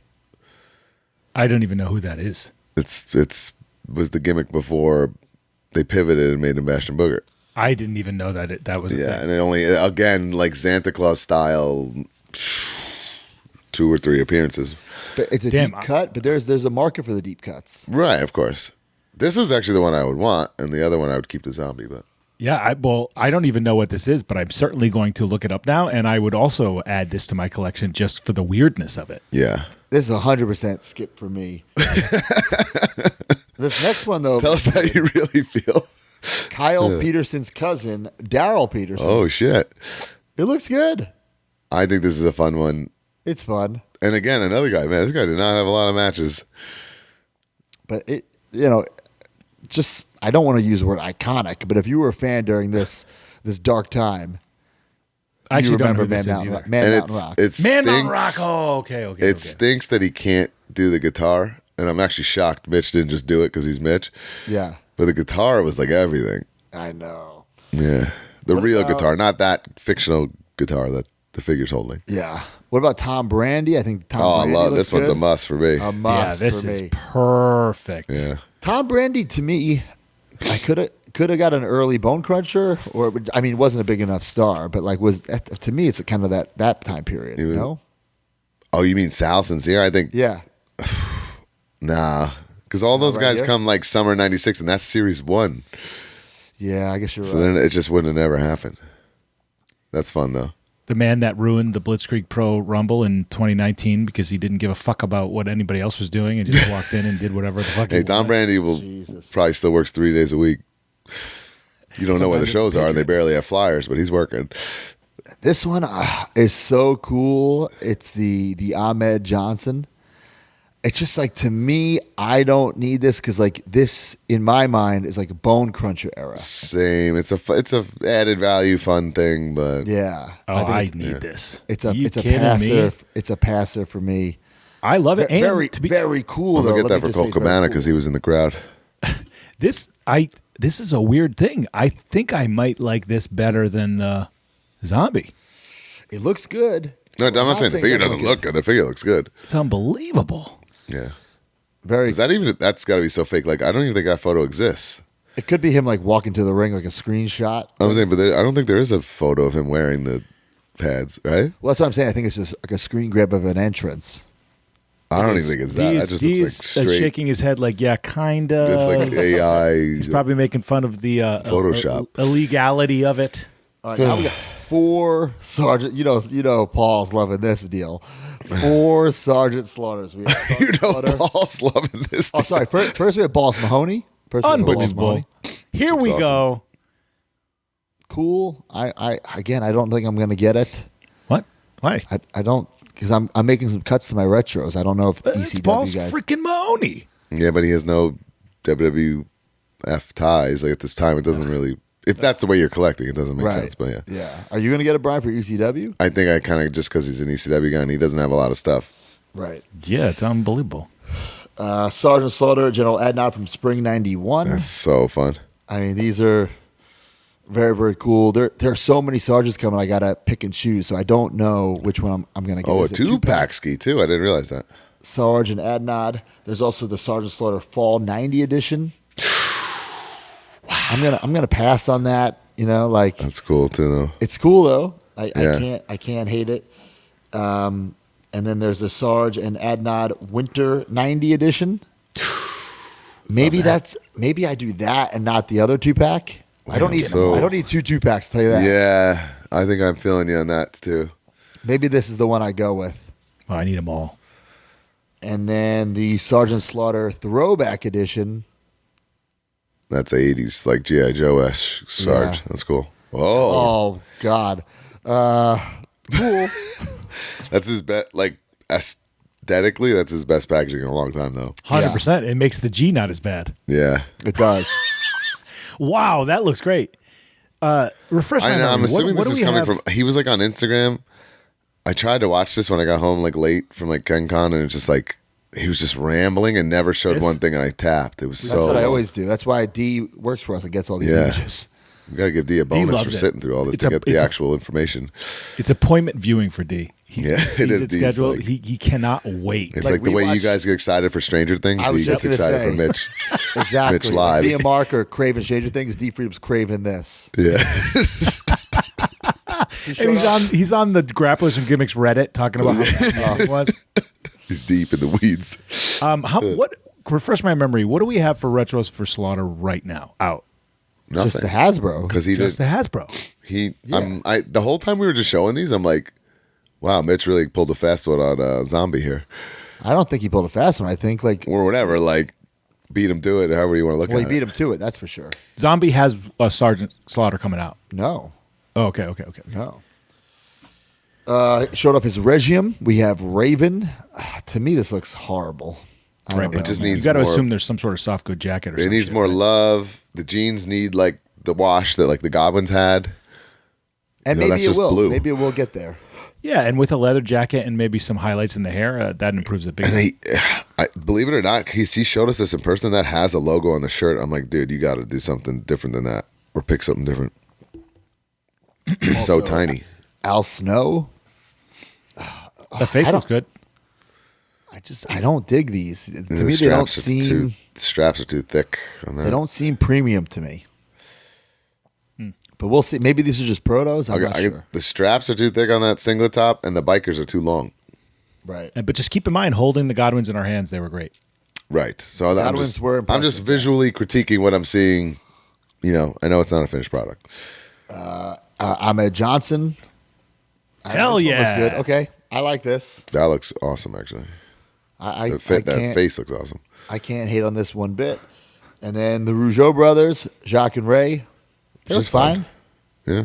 Not bad. Okay, so we got Epic Toys showing off their Killer Bees, 1 of 800. These look awesome.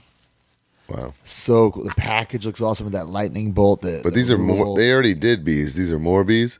Yeah, these are different bees with the jackets. The previous Cool. bees had the masks on. These have Okay. the headbands and the jackets. Look cool. Not for me, but look cool.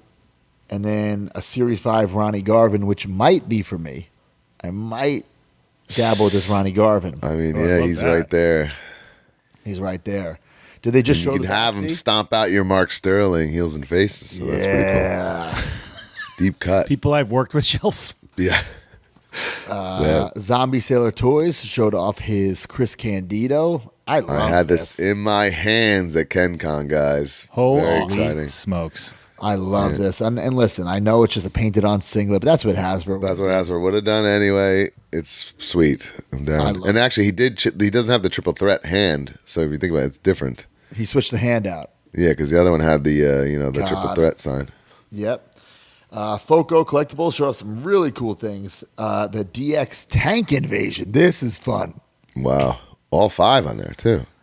This is really, really cool. So it's Triple H, China, Road Dogg, X-Pac, Billy Gunn. I mean, who doesn't remember this epic invasion of Nitro? I've been loving the stuff that like they did the Wise Guys last week we talked about. Now we have this. I really like it. And this one is so obscure that I love it. Tori Wilson Armageddon poster. Like, what a deep cut. Holy smokes. This would be a cool elite, like a unique way to get like a Tori Wilson out there. Pass, but wow. Yeah. Pass? I don't know. What? I don't know. I like it. Ooh. I like it a lot. Our buddies at Big Shots showed up their Legends of the Winged Eagle Series 1. So a blind pull. 7 legends, 1 blind pull. So is this like a blind buddy? Which I think is really interesting. Whoa. Okay, I'm like, okay, they're doing a stuffed title like the ones they have at Ringside, but okay, I got it. No, they make, I believe they make their own stuffed title already, I think. But this is a blind pull. It's a guy that held the Winged Eagle. That's fun. I dig it. Yeah, that's fun. Really, really fun. This is the kind of stuff they could do with their, I don't want to say the print on demand model, but essentially, they don't need to make all this stock. Right. So I think Big Shots are the best buddies out there besides the original Tonkas for sure. I have to get an updated Matt Cardona soon. I know. I'm already working on that. I said I'm sure you already DM'd somebody. I hit up Mattel, I hit up Chalkline, I hit up Big Shots, I hit up 500 smokes. level, WWE Shop. D, was there no Mattel news this week? No Mattel news this week. Wow. Okay. And Just then, you politicking. I'll tell you what, there was a lot of that. I can't believe no Mattel news. You know what's going to happen? We're going to press stop on the recording. They're going to drop all this stuff. Sure. That's what's going to happen. That's Guys, all. we're Not recording our this problem. Monday the 5th. We're recording this. We'll cover it next week. I want to thank you guys. King Haku sold out Crazy, guys. in a Holy day. smokes. In a day. It's funny because like this is one where we were kind of like, how's it going to do? How's it going to do? Really? I would have Sold thought out. this is an automatic. Sold out in a day. In a day. And So Kinnick we was thank like, you. around lunchtime, he goes, guys, I think it's going to go today. We're like, what? Yeah. Which is all, I mean, that's great. Thank you very much. We're thrilled. And obviously, like, I guess looking back on it, this is like a holy grail, never was thing. Right. This was supposed to come out during the LJN days. Never did. I know it's very confusing because we got the Islanders in, Tornado, Brody. They will be shipping. So this came in the same time. So this is technically the repaint of the Islanders. Just this one. Right. With obviously a crown accessory. There's some Crown accessory. Right. So I did read some pushback, like why was this the limited one and the other one was the pre-order? And I think we explained it originally is because, we did the I pre-order. don't think we have to like let our fans choose our exclusives. Well, that also, but like, come on. we did the pre-order months ago. The pre-order is the order, so we couldn't do like King Haku and Islander Tonga Kid. It Wouldn't also make would have been sense. 5 figures purchased at once, which I think was a huge ask. If you wanted You everything. mean if we did them all at the same time? Right. Yeah. I think some were suggesting why didn't we do the King Haku as the pre-order and the Islanders Haku as the. Because then I don't know if anyone but Iman would have bought the Haiti. That's what I'm saying. That's what I'm saying. You have to buy the Islanders as a team. Yeah. So listen, guys, we appreciate the support. Sold out fast. We thank you so much. And like we said, if you ordered the Islanders, Caravan Eric and Bruiser Brody, they should be shipping like anytime soon. Next 10 days, guys, you'll be getting hand or notifications, whatever it is. But they're not even on the water in the warehouse. Right. And then also, guys, on Pro Wrestling Tees, we have New Japan Pro Wrestling Tanahashi, only 1,000 made. The pre-order has started. Look at that, baby. And look, that's the prototype right there. This is not just a render. So this is already like in somewhat a production stage. So make sure you get this at ProWrestlingTees.com. What a legend. We've been working on this for a long time, so it's cool to finally let it out of the bag. What time frame are we looking at for this look? I'd say the next 2 or 3 months because it's already. No. I'm saying what is this look depicting? Oh, I couldn't tell you the exact show. Brian, I do think it's a little longer than 2 or 3 months. I think maybe spring, early summer. Really? But man, I love seeing all the love that the wrestling world gave him on social media. Even John Cena posted about him. The fact that during my indie run, I wrestled Tanahashi. I kind of half thought, man, I wish I had done something with him. I never got to. It's unfortunate. Look at this photo. He's the should we have Tanahashi come with the Internet Championship? No. I didn't even remember this. Unreal. Unbelievable. So make sure you pre-order your Tanahashi. Only 1,000 made.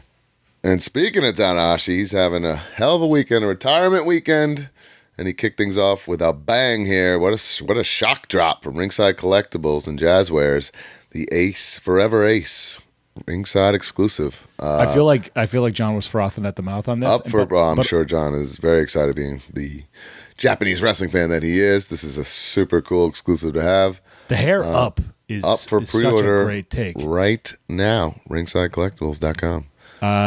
Was John there at Wrestle Kingdom? Sometimes he goes, right?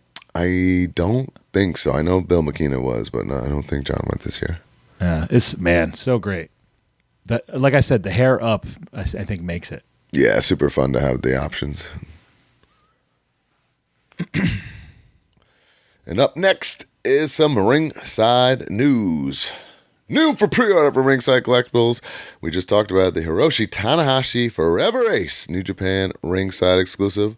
Also available for pre-order is WWE Elite Top Picks 226 Wave 3. Mattel WWE Main Event Series 164 featuring Ivy Nile, Ricky Saints, CM Punk, Logan Paul, and Razor Ramon. And new in stock, Penta and Cody Rhodes Defining Moments, as well as WWE Best of Ultimate Edition 7 with Cody Rhodes, AJ Styles, and The Undertaker. Also in stock, Main Event 2-packs Series 25 with Dominic Mysterio, Liv Morgan, Kofi Kingston, Xavier Woods, Jey Uso, and Braun Breaker. And up next is your Ringside Top 10. Top 10. This episode of the Major Wrestling Figure Podcast has been brought to you by Ringside Collectibles, the #1 online retailer of WWE action figures. Go to WrestlingFigures.com and make a purchase, and when you do, use discount code MAJOR at checkout to save 10%.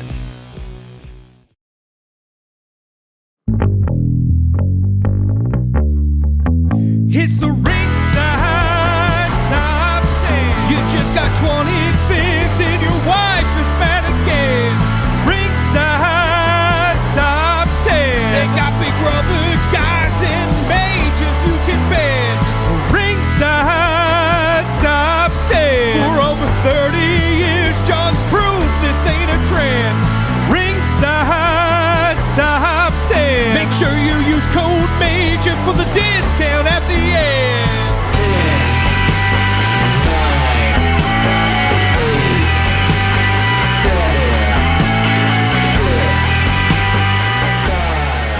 Number 10, Penta, Main Event 163.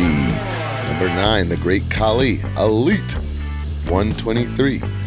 Number 8, Coliseum Collection, the set of 2, Jesse Ventura and King Kong Bundy. Number 7, Stephanie Vaquer, Elite 125. Number 6, Cody Rhodes, The Winged Eagle Defining Moments, Wave 2, Ringside exclusive.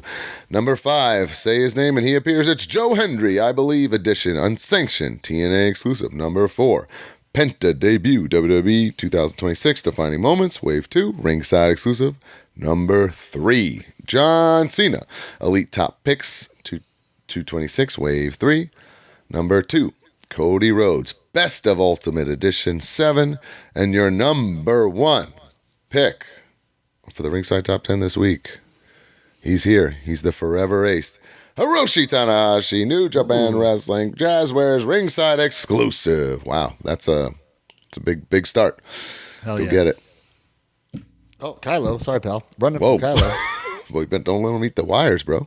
All right, this is one of my favorite segments of the year. Oh, it's go time. And up next is the year-end awards.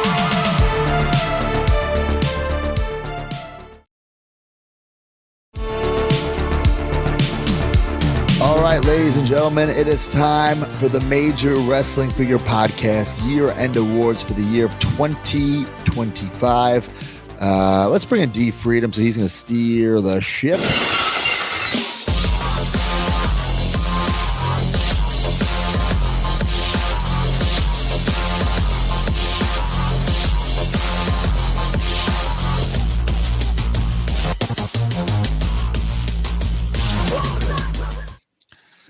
Hey, pal. Hello, D. Hey guys, here we are again for the 2025 Major Wrestling Figure Podcast Year-End Awards. Objectively. Yes, objectively. And 8 categories objectively this year. We have shortened it a little bit, streamlined it to where it's one of the categories was of last year was like exclusive figure of the year. Well, there's so many good exclusive figures of the year that just had to. Well, there's so many things that are exclusive. You know, it's not as exclusive isn't exclusive anymore. Like what does exclusive mean these days? Sometimes, you know. Right. And usually the figure of the year isn't exclusive. So then what is? Yeah, and I think I used to like list on these year-end awards like what they were exclusive to. You can pretty much get them anywhere, but there are some Ringside Collectibles exclusives that are going to be on here and stuff, but we'll say where they're exclusive to. Yeah. So, guys, what we did was we each chose our pick, and then we did a poll in our Facebook group, and we let the major marks add to the poll. Right. So we didn't make our own nominees. We let the fans choose their nominees. So if you want to, vote every year, it's at majormarks.com. And I will say this, man. This was like difficult. We're in a golden era here, man. Like there's so many companies making so much stuff and good stuff. It's not like, oh, hello, we don't have like a rush anymore to just kind of laugh at and point. Like, man, it's been like people are really like people not being serious. Like people are really, even Mitch. Like we used to make fun of Mitch so much, and like his stuff is incredible now. So it's like it's tough to really, Now we're just looking at like great stuff. So it's really hard to kind of narrow it down. Yes. I had an easy time this year, except for figure of the year. I had a very easy time as well, but I see what Brian's saying because there's a lot to consider. It's a lot. Like if you really look at the big picture, it's tough. All right. What's the first category, D? Non-wrestling figure of the year. So we're going to pick our favorite non-wrestling figures of the year. Did Brian abstain from this? I did not participate in this category, guys. Okay. I think I wrote "huh" on it. Okay. I just what can I really say? I don't really. All right, I can't wait. I can't wait. Let's go. All right, so I guess I'll go first. So my pick for favorite non-wrestling figure of the year was this was a controversial figure because of what it started. It is awesome. This is the Marvel Legends series, Maximum series, Spider-Man, the first SKU, a part of this new segment. This is I think these are retailing for $50, but obviously probably on the aftermarket they are going for probably $60 each now. Marvel Legends this is by Hasbro, by the way. Hasbro produces the Marvel Legends figures. Marvel Legends usually retail for about $25. Obviously, pre-pandemic they were in the $20 price point, but this does set a new standard. This is basically the Ultimate Edition segment for guys. Hold on one second. Pre-pandemic was 6 years ago, guys. Let's not talk about the pandemic. Okay? When they were $19.99, that was great. We were talking about biggest was 3 for $10 at KB. Stop using that term. Come on, guys. It's over. It's over. Guys, I got fired and returned to WWE. It's over. 6 years. I actually remarked that we're closer to 2030 than 2020 at this guys. Yeah. Come on. It's a great looking figure. It's a great looking figure. I don't collect this stuff, but I could see why you chose this, and I appreciate your choice. Yeah, Man, for the non-wrestling. I feel like I want to see one of these in person. Oh yeah, at these toy shows you'll probably see them. The It comes other with characters. a lot of jizz, huh? Oh yeah. 20 plus accessories. I think 20 accessories exact. That comes with the new stand. Probably potentially influenced by some Jada Toy Street Fighter figures. Very cool. Different head. This is the first time that for the Marvel Legends series they're doing like the Spider Sense effect. All right, well, Marvel's not paying us. We can't plug them this much. It's been 5 minutes. He's explaining. You stop. 30 plus points of articulation, like we'll see in a lot of these. And So what version? So I'm excuse my ignorance. Like what version of Peter Parker yes. is this?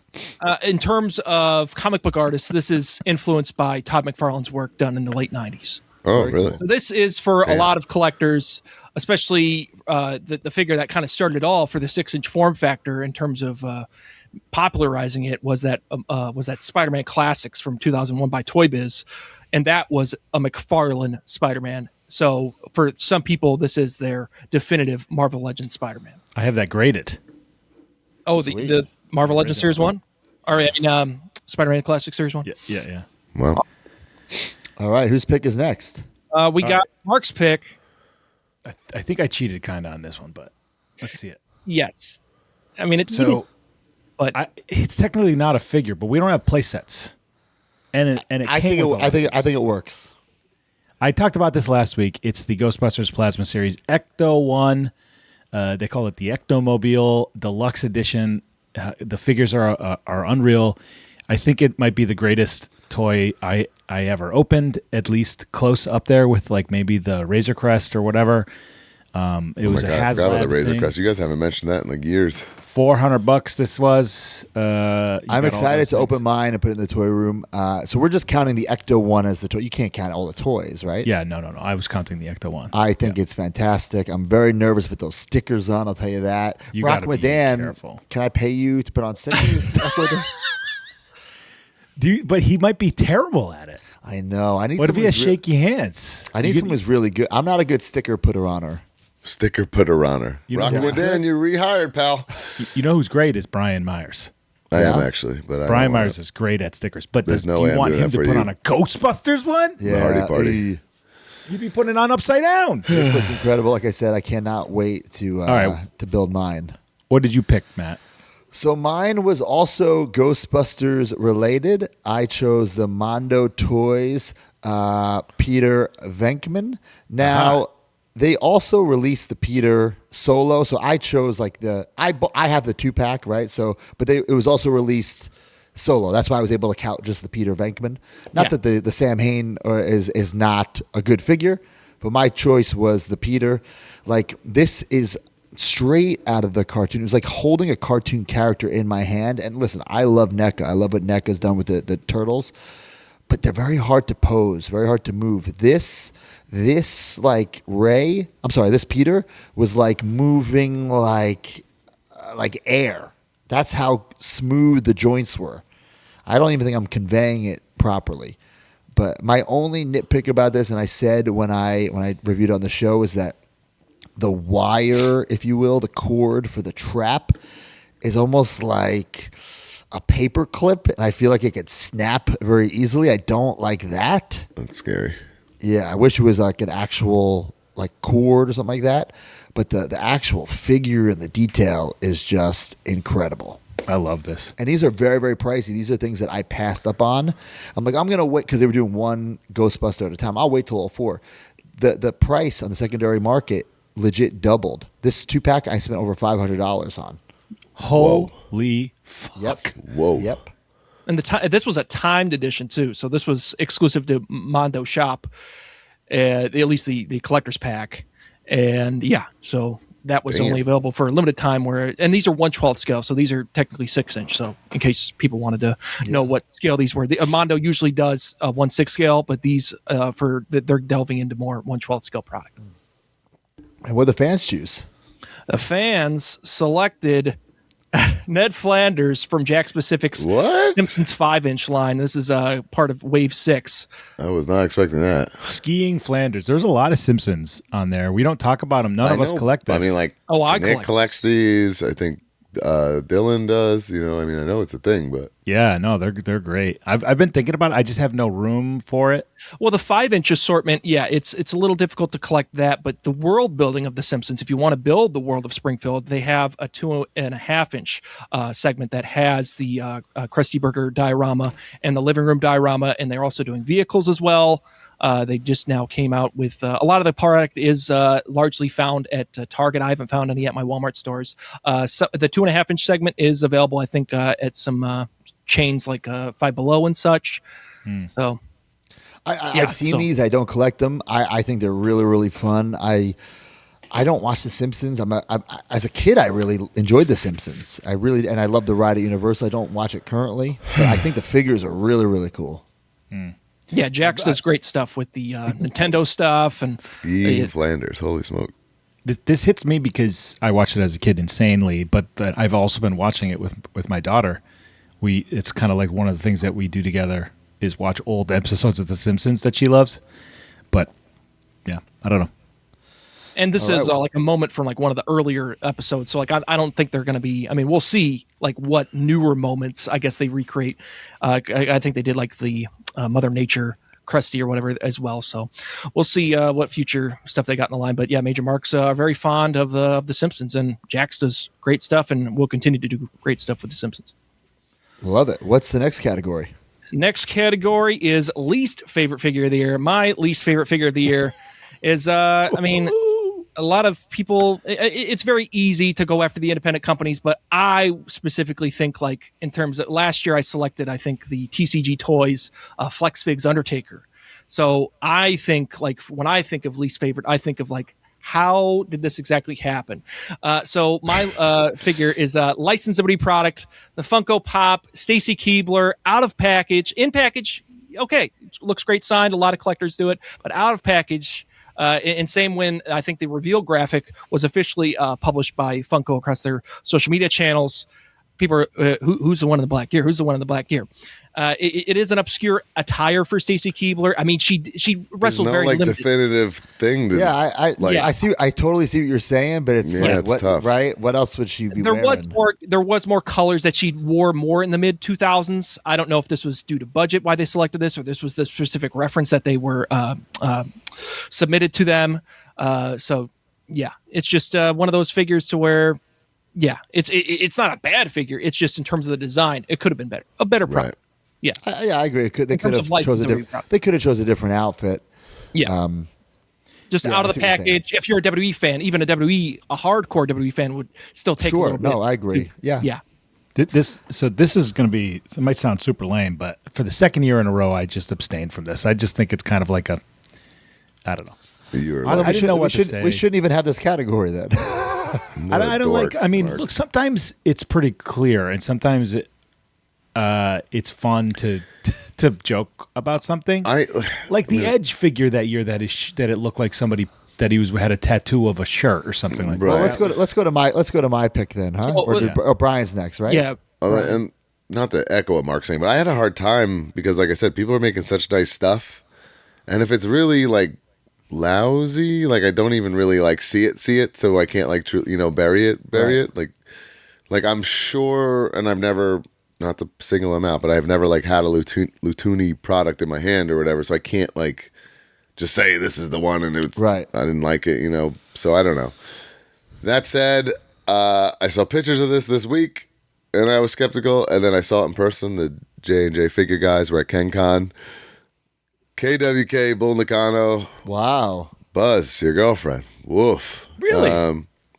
I think this is a very odd feedback that I'm about to say. I think this is like a victim of too many Deco hits. That it just looks like Deco throw up on her face and shirt and stuff, and it's just not great. So I actually own this. I didn't think it was that bad. I actually enjoyed it.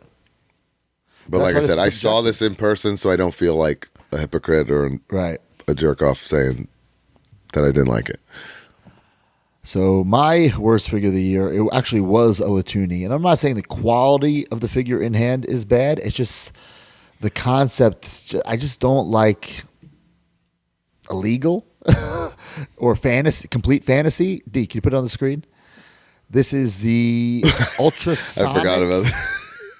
I could have picked this without even ever owning it. But is this like out? Like people own this? Yes, Yeah. like this. Oh, boy, like to okay. me, it just everything about it just looks like it's like this bootleg that you would see like at a dollar store.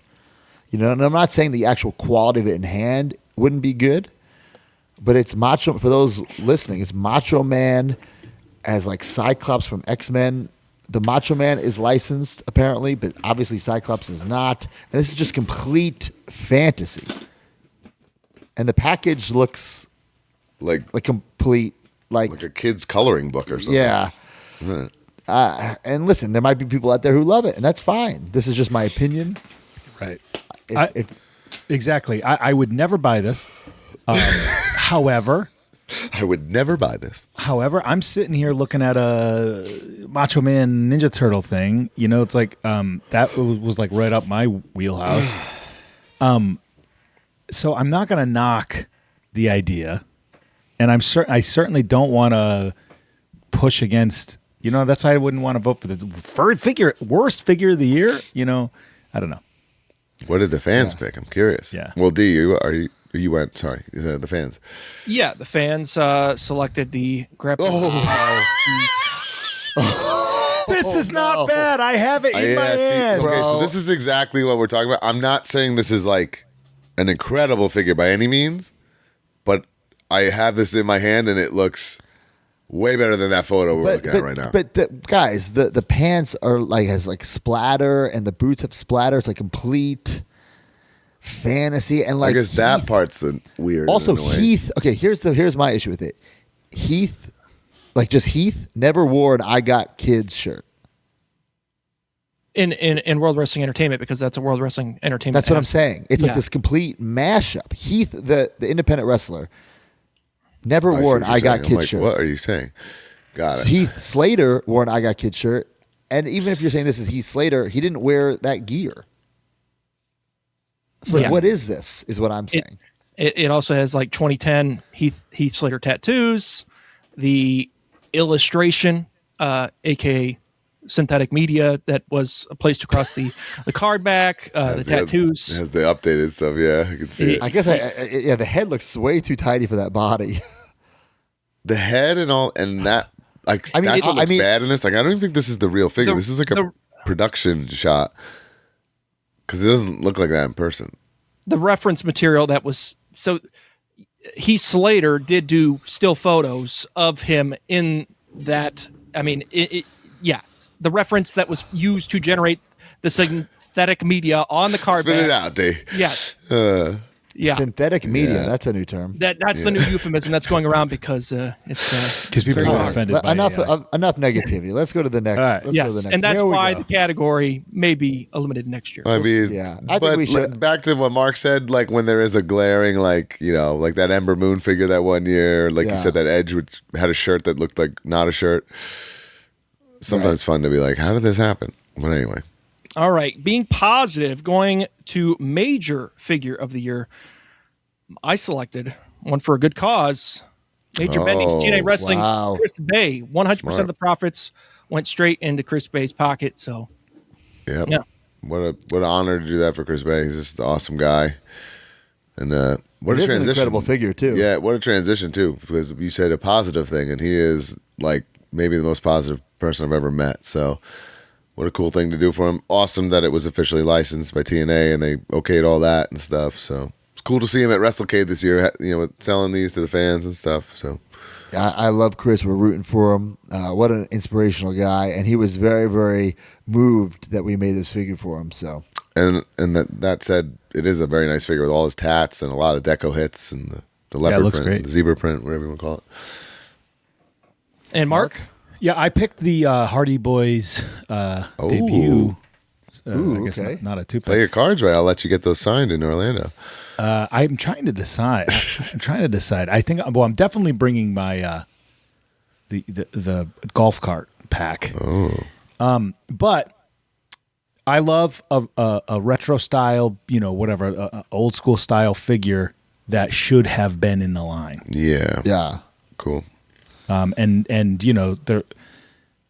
you kind of already did a lot of the bendies. that should have been in the line, but this definitely is one of them, and it's great. And I remember the Hardy Boys at the time. I thought they were awesome. So this is one that didn't get enough love from the fans. I think it's still available on collectmajor.com. Yeah, it is. Yeah, it was like a slow moving product. I think it was just too deep down the niche. I thought it was gonna be an instant sell. I thought so too.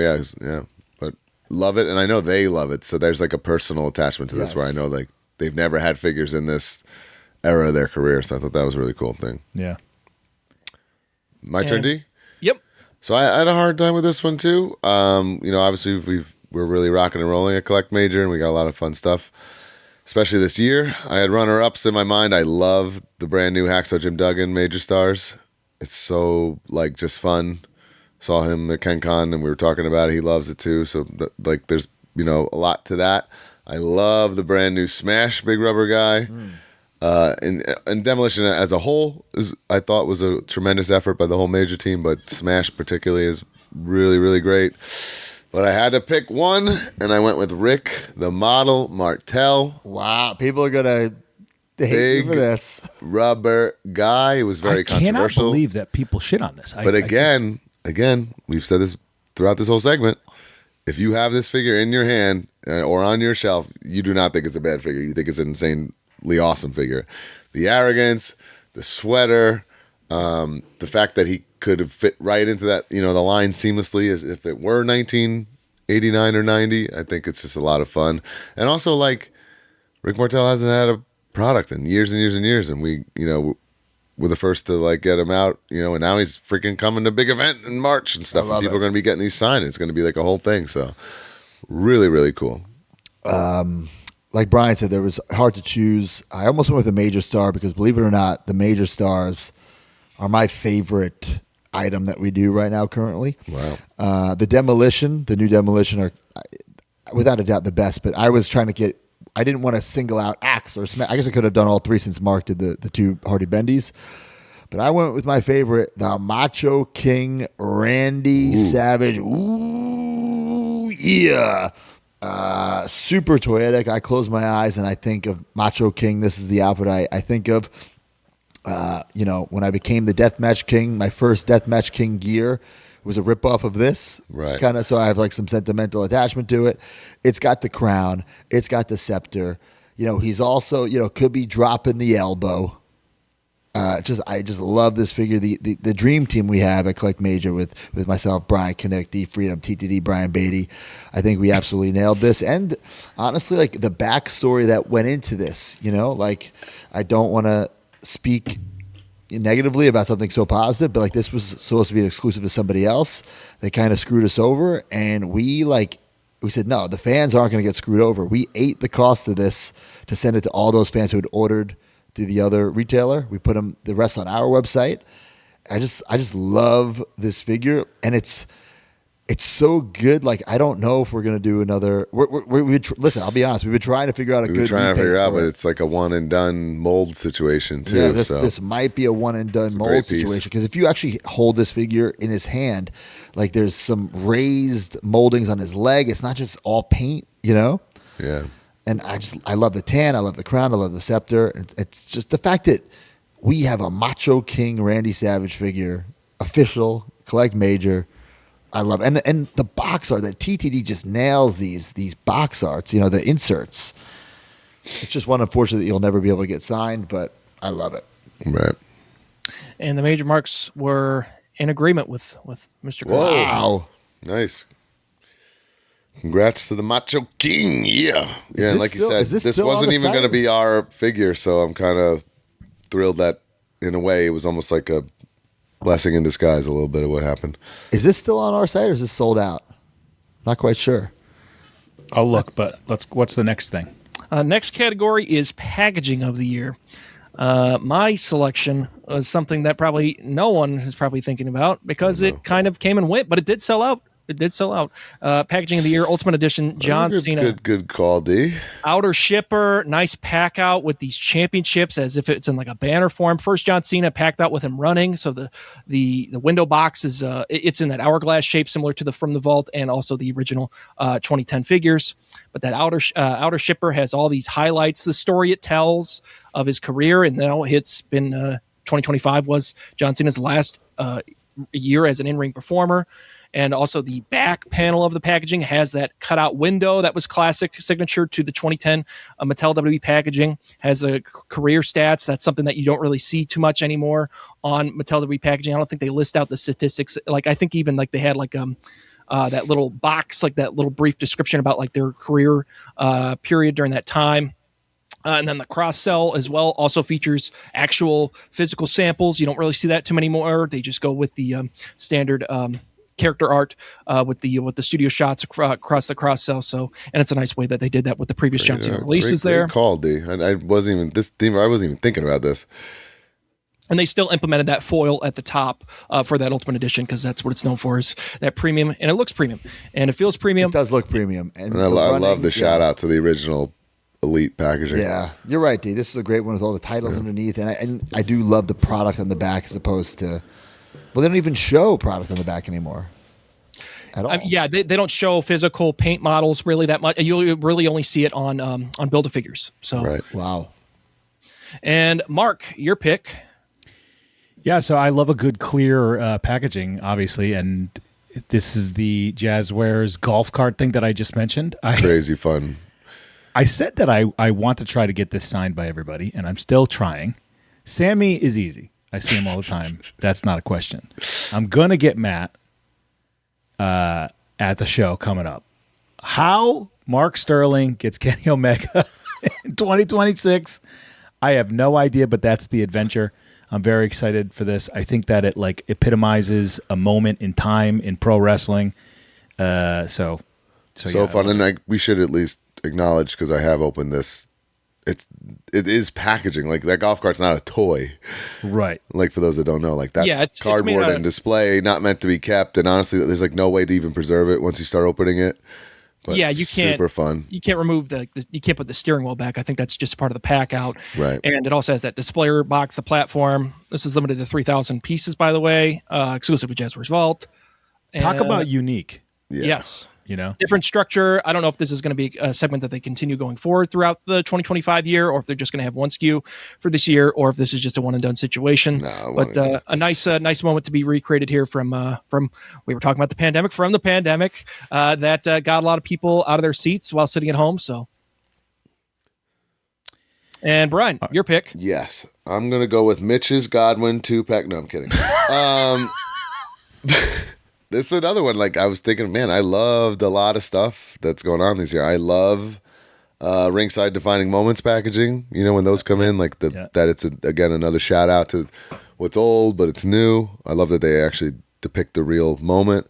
I love Target's Legends for whatever reason. That packaging's sturdy and made of great cardboard and plastic, unlike the regular Elites for some reason. I don't understand that. Mm-hmm. I didn't think how much I'd love it until I saw it, and I felt like a kid again seeing LJNs in the store and that packaging, that giant box, and it's so well done.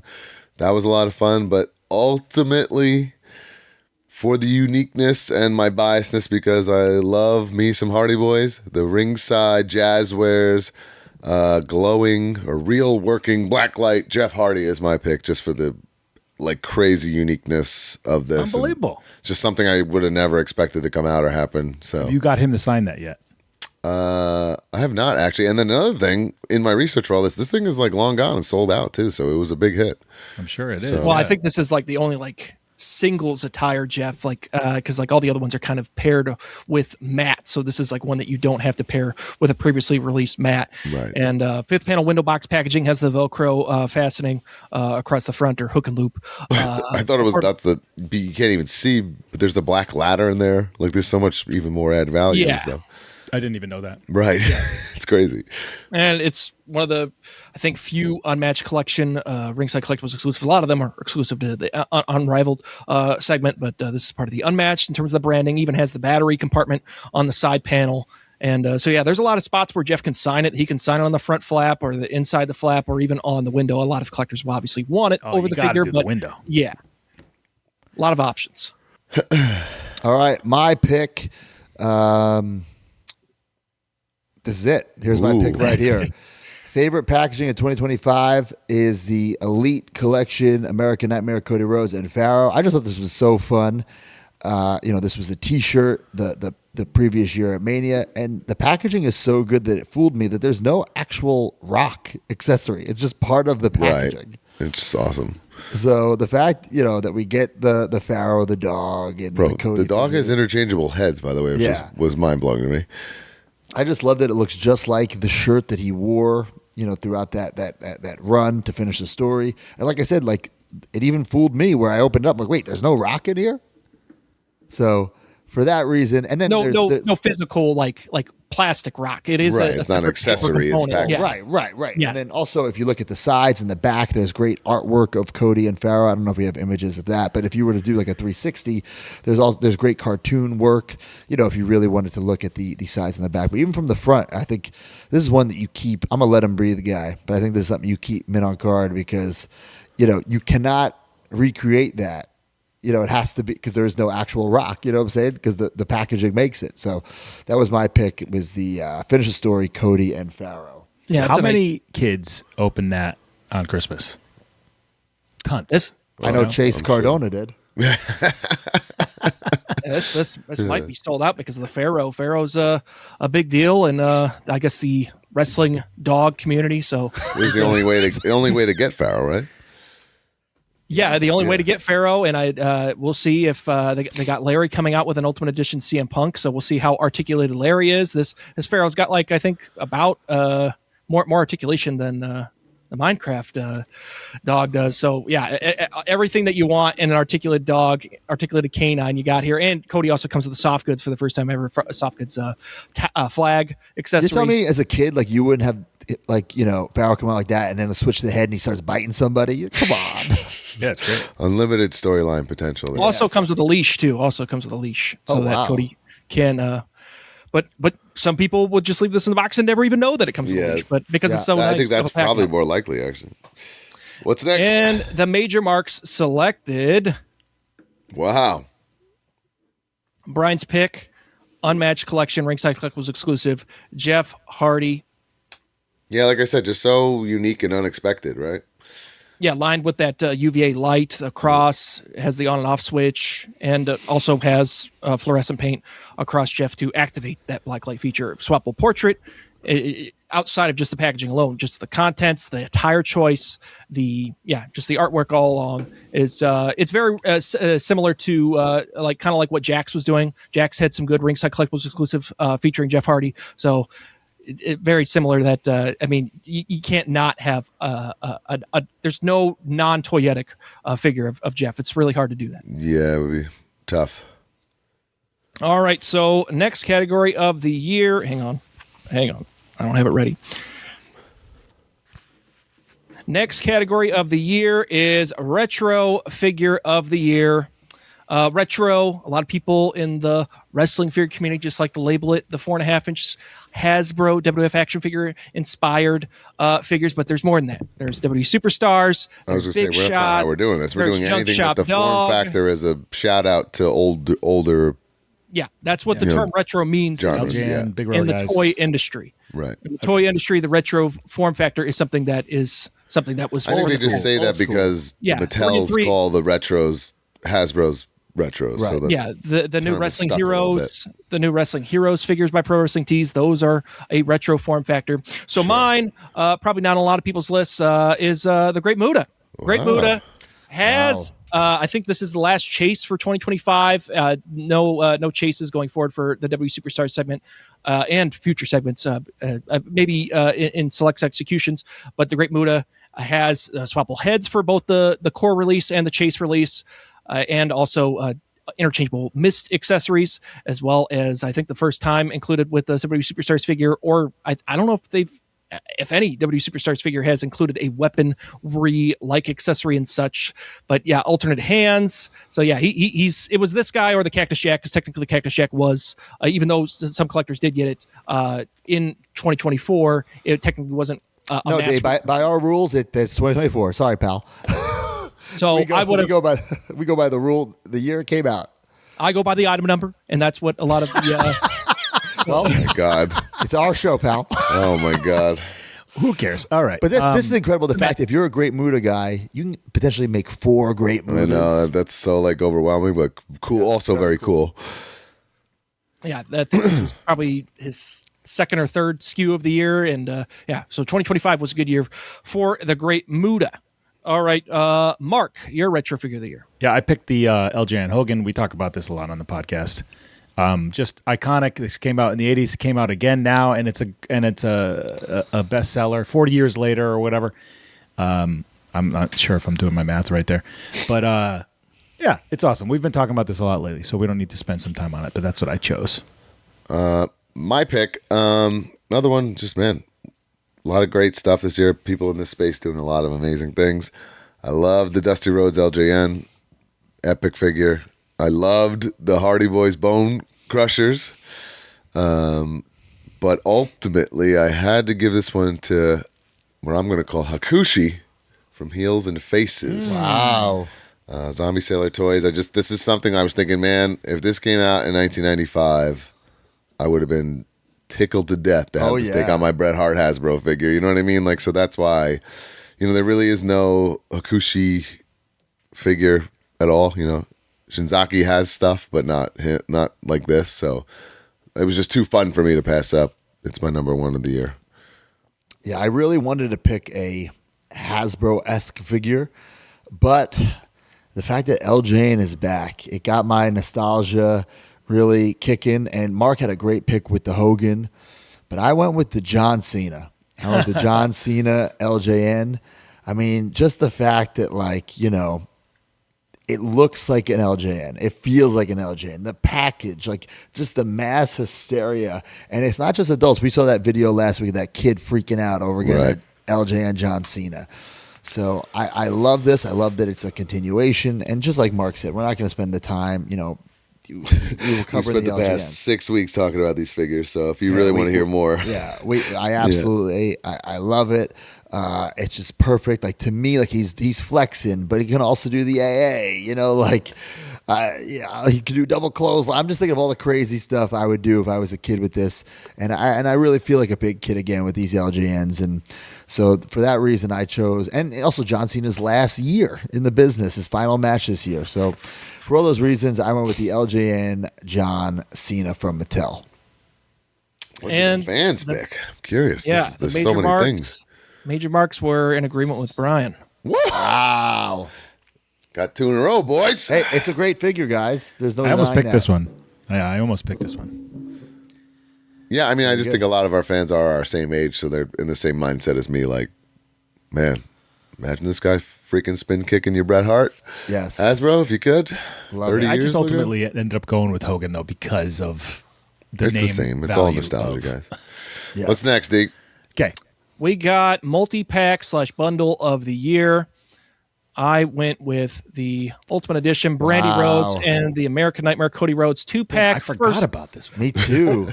Exclusive to Mattel Creations, made to order, and it's the first Ultimate Edition item to have 2 figures in one package, as opposed to the standard bundle, which is 2 individually packaged figures in one outer shipper.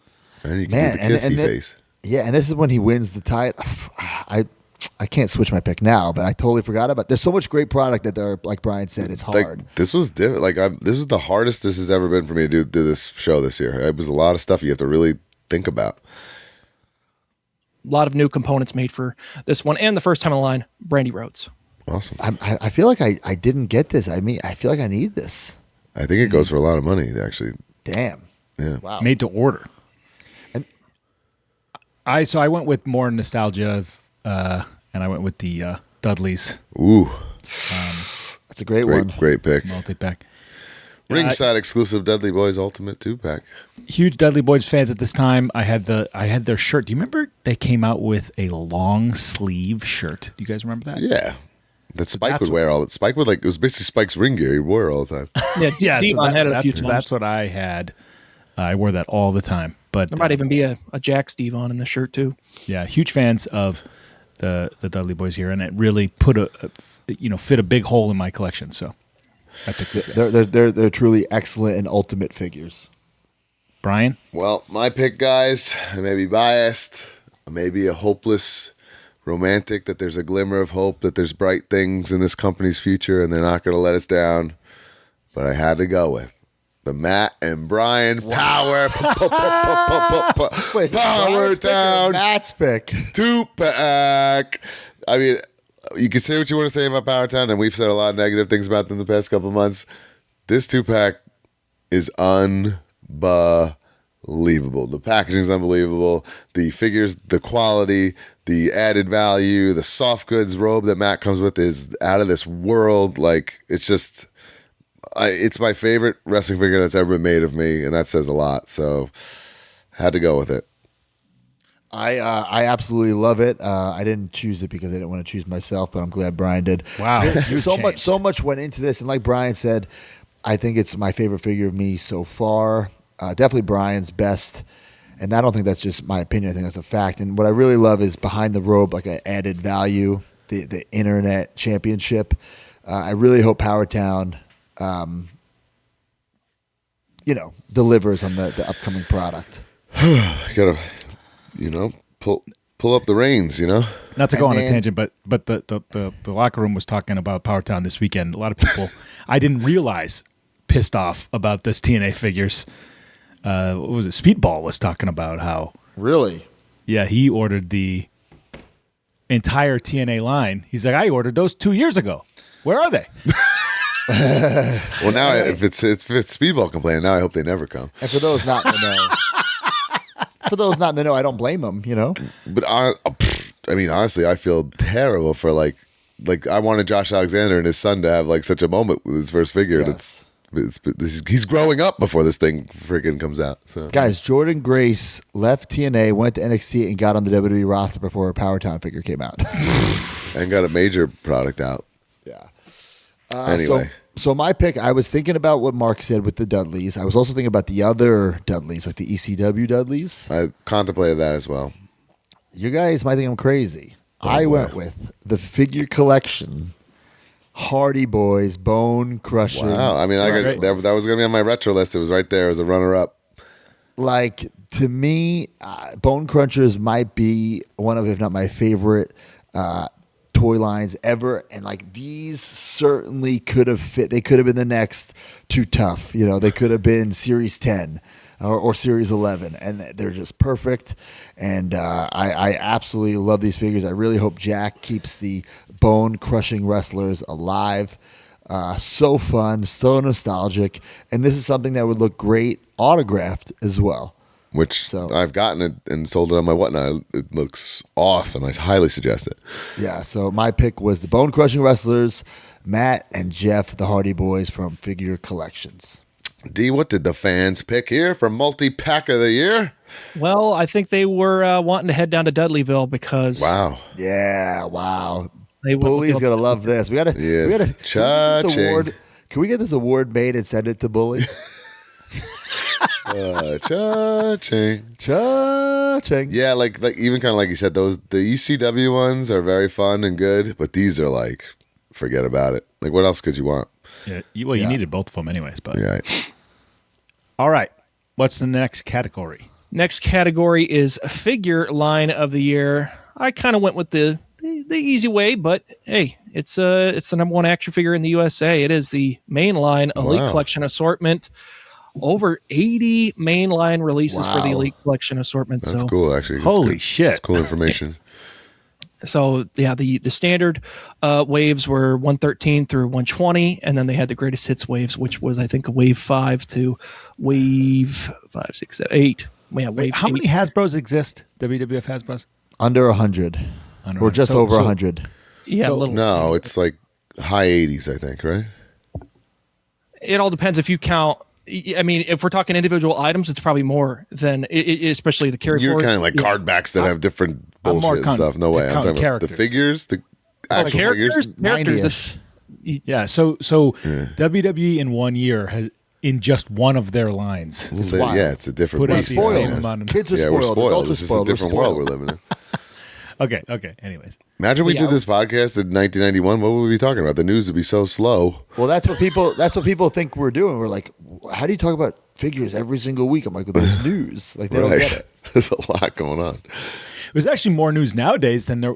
Think about our news segment today compared to like in 2017 Oh, of course. or whatever 2018. Right. Sorry. Because it was just Mattel. Yeah, exactly. Literally just Mattel. Yeah. But just about every wave had a first-time line character. I think that was the first. Well, I don't know if that was the first Tiffany Stratton, but the first Elite Tiffany Stratton. Trick Williams showed up. Return of Naomi in the Elite Collection assortment, and you also had in like those starting in summer. I think we got those collector's edition John Cena's that also were featured across the mainline Elite Collection assortment. So a bunch of good stuff. And I do want to say this era that you have on the screen might be my least favorite Elite packaging of all time. I agree. And I'm so glad they moved on from it because it's too. It's yeah, hard to look 2024 at. and 2025 had the cutoff window, so the shortened window. And You can also it's just blow so on it, it flimsy. Disintegrate. Yeah. Mark, what was your choice? I picked the what I thought everybody was going to pick was the Monday Night Wars. Very So, fun.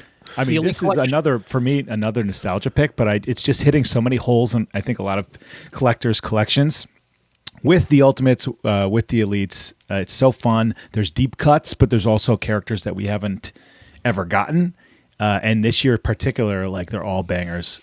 I don't know if Make a there's any different spot misses too, for me. bro. Yeah, it's super cool. So that's what I picked. Brian, Albert, you got Shark, John Tenta. Yeah, there was a lot of fun ones this year. It's a good pick. unbelievable. As a wrestling fan and history buff, I thought long and hard about this, but I think because of those reasons, I went with Ringside Collectibles defining moments. Wow. I love that the packaging is a shout out to wrestling figure history. I love that the items themselves represent pro wrestling history. I love that that's not just, segmented to what we grew up on. Like you can get a Logan Paul in here that he did something or won a title, and it kind of feeds both hands, and I love that. I think it's super fun. And I always look forward to when these are released. So there you have it. I also chose the Monday Night Wars. It's my favorite line going. Like Mark said, there's just a wide variety. You get some first time in the line guys. You get like a superstar like Hogan, but in a unique look, an obscure deep cut look. You get the Ultimates and then the Build-A-Figures as well. So this has been my favorite line to collect. And, even though I pass on some of the figures, I have to get them all to do the Build-A-Figures. Right. So it's really, really fun. And that is my pick for figure line of the year. And the fans, they love their Ultimate Edition. Major Marks love their Ultimate I think Edition. we were all just trying to steer clear of this because it was like Right. the very It's obvious obvious, choice. yeah. But yeah, There's no denying like these Mattel Ultimates they are what the they say best- they are. They're the ultimate version. The best wrestling figures. Yeah, ever. more times than not of said character. I do think that at first I thought it was going to be like the defining ultimate version of and they got a little, but it is what it is. Toy lines evolve. I mean, right? Series 1 is Warrior and WCW, so it could never be that. So Yeah. So I'm a big fan of them. I love them. I don't get them. I was a completist at one point. I'm not anymore, but I really appreciate them.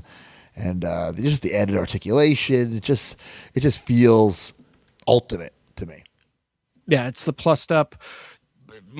Before all this, it started with the entrance grades. Then there was the defining moments, and so now, starting, I think this has been going since 2018 with that Wave 1 with Ronda Rousey and Ultimate Warrior, and now we're going on. First one of 2026 is I think Wave 28. This is for 2025. It was waves 23 through 27, and you also had those two greatest hits waves with Seth and that WrestleMania 3 Hogan, as well as the Roman Reigns and Razor Ramon redeco. So Just great. Do you remember when we thought we would just get like 4 Ultimates a year? I know. That's what I was thinking. Right. We get 40 a year. Yeah, It's wild. This was just mainline that the major marks selected. So in terms of just there's an Ultimate Edition form factor for every segment that they have. Monday Night War, Legends, you name it. I think they were just, and I don't want to speak for them, but I think they mean Ultimate. That's what like you're saying, D. There's so many versions of Ultimates. There's now exclusive. Well, it specified on the poll that they went Ultimate Edition mainline. So okay. They went with the main line. They said screw the exclusive ones. They don't like those. They're with the main lines only. Well, whatever. Same shit. I know. They look great. I love them. Is it main event time? Yeah, figure of the year. My pick. No one's been talking about it, but a lot of new tooling on this guy. At least not a new what new build. Peg warmer of the year, D. What? Black gear, but yeah, this is the definitive Stone Cold for the time being for a lot of collectors. New torso, new updated arms. Obviously, they're existing arms, but for Stone Cold, they're giving him his justice finally. The big beefy thighs that collectors have been wanting for 15 years. Here you go. Big beefy thighs, big jacked arms. I think 2 new portraits for this particular release, 2-in-1. You get the 2-in-1. You get the handcuffs to recreate those iconic Attitude Era moments. He wasn't just arrested one moment. Obviously, this is depicting that I think the '98 arrest, but there was probably several other. That's how I posed it, getting arrested. And it also comes with the 2 beverage cans. So you get God. You get so much here with this guy, and as they update our ankle articulation, drop down hips, brand new knee brace that's going to be featured across not just Stone Cold Steve Austin figures in the future, but also for Triple H. So a lot of new stuff coming out of the Monday Night War segment that is exclusive to Walmart and Smith's Toy Superstores. Definitely a great figure. I just find it odd that it just sits on Walmart shelves across the country, though. That's strange to me, but I just feel like you've gotten so many black trunk. That's also it's hard to be, but I do completely understand what D's saying. Like he does have this updated body is a better version than what we've got in the past. Yeah, for sure. But kids aren't getting that, and a lot of collectors who don't have zillions of dollars. You have to be a real figure snob like us to be like, oh, exactly. They did him justice because most people want Austin in the vest. The vest. If the vest was there, I'd be all about this, but. Yeah. Well, you can fix it up and give them. No, we don't do fix-ups here, pal. Come on, dude. I do. Crazy? Are you crazy? Well, I also picked Stone Cold for best figure of the year. A part of the Ultimate Edition Elite Collection Defining Moments 4-pack. Yeah. Oh, you went with the bloody. Yes, the WrestleMania 13 inspired look. First ever full bloody. I mean, technically that Defining Moments. I think Mankind had a little speck of blood on the tooth, but full blood on a WWE action figure by Mattel. So sorry, I was confused at what I was looking at. Yes, I did the bloody Stone Cold Steve Austin. Yes. So I was going to pick this. I initially did and actually chose something else. But to me, like this is a figure. I mean, the fact that we have a bloody figure and it's from that iconic defining moment, so cool. Added value with the shirt. I believe there's a vest in there as well, right? So there's like so much added value. Yeah, I don't remember. I did open this. I have it displayed. Comes with the ring bell. Guys, can I admit something? I have this displayed in the sharpshooter without Brett. Bro, me too. I'm just waiting for Brett. Me too. His legs are just up in the air. I have him in the position, ready to go. I have him and we're just waiting for Brett now. Same. Oh man! Yeah. But he's behind like the handles of my door, so he can't. It's not like an eyesore until it's time. Yeah. Then I'll give him a little slide. I think I would just put it in a Ziploc until the Brett came. No. It's like a no. Well, there is technically a Brett in the WrestleMania 13 gear, but it was battle pack in the basic form factor. No, so. you can't even do a sharpshooter with a basic. Yeah, it's going to look terrible. He won't even stay up. The only thing I will say is if you were to like rank, if you were to rank career defining moments, not figures, just wrestling defining moments. This is number one. I mean, like if you're looking at the term of what that really means for somebody. Yes. A career Stone maker. Cold. Yes, right. Bleeding to pass out and doing a double turn at WrestleMania is the number one. I don't know. Kurt Angle getting his head shaved was probably pretty a relief. He's fighting male pattern baldness for so many years. Hey. I mean, there's tons of great ones, but this is just the best. Again, very difficult choice here, guys. We're just so blessed. This like world we're living in with wrestling figures, it's ridiculous. I had runner-ups in my mind. This Paul Heyman right here on the screen, defining moments. Just something I never thought I would have. Something I think people need to have like in their hand to appreciate like the girth of him, and that he's not just like this generic suited body figure. There's a lot of really awesome details in that figure. Naomi, Elite 117. Obviously, she's my good friend, and I was so happy for her to see her return. And they knocked that out of the park. It's especially for a mainline figure, I feel like it's like above and beyond. Great figure. The other very, very close runner-up I had in my mind was the Great Muta Ultimate. Obviously, I think the Chase one is give or take, whatever your preference is, but that's something I don't think we'd ever thought we'd see, and Mattel crushed that. It's such an amazing figure. But I had to go with Jazzwares Will Ospreay Supreme Ringside Collectibles exclusive.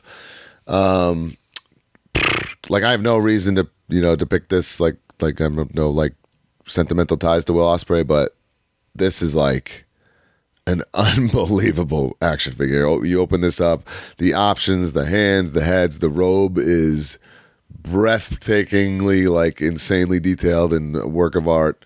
The deco head, it's just everything. It is just such a perfect figure, like almost something that makes me like jealous. I wish it was like of me, like that, to that level of like just perfectness. So there you go. Yeah, originally exclusive to Walmart, then pivoted to Jazzwares Vault, but also Ringside Collectibles also had a few of these available as well. Probably sold out now, but yeah, good. We saw them over Christmas. Yeah. All right, Matt, your pick. All right, my pick for figure of the year. It was tough. Like I said earlier, I did submit that Stone Cold Steve Austin, but then after I did a little more research, I switched it to the Hulk Still Rules Ultimate Edition. Like this is the comeback version of Hogan. Good pick. The 2002 Hollywood Hulk Hogan. He comes back, becomes the undisputed champion. Like I think you just had to be a fan during this time period. I think we talked about it when it first came out. Like this was the first time nostalgia was a thing in pro wrestling, at least that I can remember. Because this is your Hogan that he comes in as the NWO, but you're cheering him so fucking loud at Mania that they got to pivot, they got to switch, and then he comes out as like this hybrid Hollywood in red and yellow, so it like wasn't super cheesy. It was still cool. It still had the black scruff, but had the red and yellow. Man, like I absolutely love this. It was my first time feeling nostalgia in life, in pro wrestling, and now it's celebrated in figure form. And you've been asking for this figure since like the beginning of the podcast. Yeah. And the sad thing is I bought an extra to get it signed, and unfortunately he passed away. So I don't know if there's many or any of these signed out there. I haven't thought of that. Wow. I don't know if the math. If I don't know if someone got it in time, right? Yeah, I'm not sure. But to me, this is a fronter and I'm a sucker for that undisputed title. I'm a sucker for it. I love it. Nice tan. This Hulk Still Rules Hollywood Hulk Hogan is my pick for figure of the year. And the Major Marks for their pick. Boom. They went with the AEW Unrivaled Supreme Collection Will Ospreay, exclusive to Jazzwares Vault and Ringside Collectibles. I'm telling you guys, it actually doesn't really do much justice in the box like that, but I don't know what else. Yeah, it comes with the alternate legs because technically I think this is based off of like Revolution 2024, I'm guessing. I think it was 2024. So he doesn't have the fully up-to-date tattoos. We'll see if they get to updated tats for Ospreay this year. And it also has those interchangeable Dynasty legs. So technically, only one of these outfits goes with that soft goods jacket. But I was going to say that, but you have like if you're playing with it or whatever, then you have you have two looks.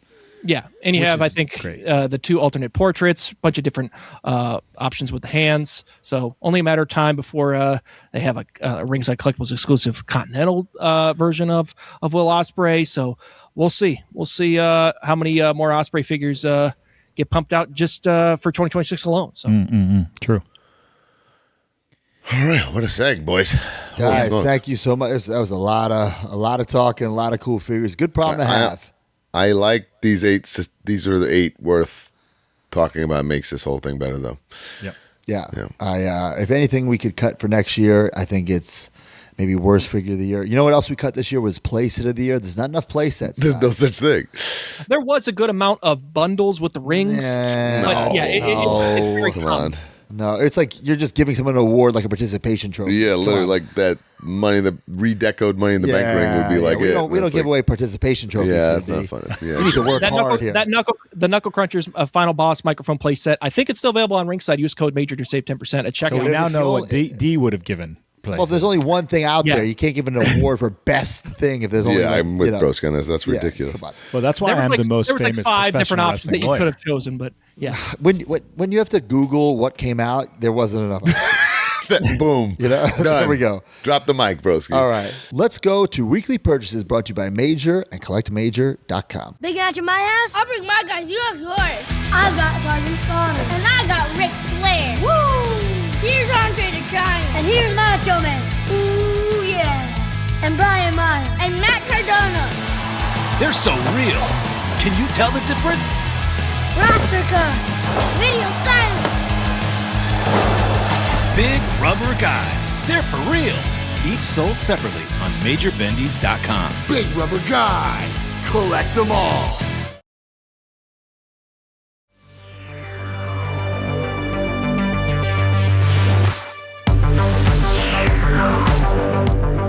All right, guys, welcome everyone to weekly purchases brought to you by Major, CollectMajor.com. The Haku sold out, but you know it's not sold out because the pre-order is the order for the month of January. Billy Jim and Tito Santana. Make sure you get these right now. The pre-order is the order, and you've seen those secondary market prices on Demolition. You do not want to miss out on these. Get them today. And what you're looking at right now on YouTube, these are prototypes. There's no render BS anymore. We heard you. We've been working in silence, working in advance. So get those and head on over to collectmajor.com. Tito is jacked. You got to give that guy a push in your fig fed. Arriba. Guys, on collectmajor.com, we have big rubber guys. Well, actually, Broski, here's an update. Yeah. You gave figure of the year, or major figure of the year, the Macho King. Still available. So did the you fans. can still buy it. So did the fans. And the Hardy Boys that I picked, still available. And this brand new bad boy that I got signed this weekend at KenCon. Wow. Look at that. Look at 3 that, Mark. Full colors. screen that, Hacksaw baby. Jim Duggan. Major Star Series 2 available right now. God, that I just got boned up. Yeah, baby. Yeah, guys. Major Stars on collectmajor.com. Bendies on collectmajor.com. Comic books, big rubber guys. Head on over to collectmajor.com. There's so much. The Major Stars is my favorite thing we're doing right now. Major Stars, Bendies, big rubber guys, all available on collectmajor.com. Brian, what is that you got in your hand right there? Tell me Dude, about this it. might be like too nice. Too nice. My new neighbor, Shotzi. Shotzi, big rubber gal. Somehow, I don't know how she did it. She skipped the line. Look, dude, unbelievable. The helmet, the ballsy badass. I mean, it's like, it's a work of freaking art. She's shipping now. Skipped an entire series. We lit it. We own the company. We don't know how she did it. I think she might have slid into Kinnick's DMs. I don't know what she did. Dude, Is she the new the tats God, for real? are crazy. They all on her hands and stuff. I mean, Is she going to get as many figures as Matt? oh man, we're gonna have to restructure the company. But Shotzi, big rubber guy, shipping now. A lot of people have them in hand. I haven't seen one signed yet. I was wondering if someone got one this weekend at It's ACW. possible, I guess. Yeah, It's possible. I'm gonna need some at the price of on the house next time I see Shotzi. But yeah, pretty awesome. That's right.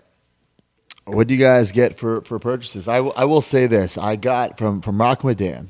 He got me. Look at this. A 2 of 10 Zack Ryder Tops Now card. 2 There of 10. we go. Is that And not my- in That's it? probably as low as you're gonna find because unless someone sells you the one of one. No way. C-Rat. Look at that. A 2 of 5. Holy shit. Shit. C-Rat 2 of 5. That's so. I filthy.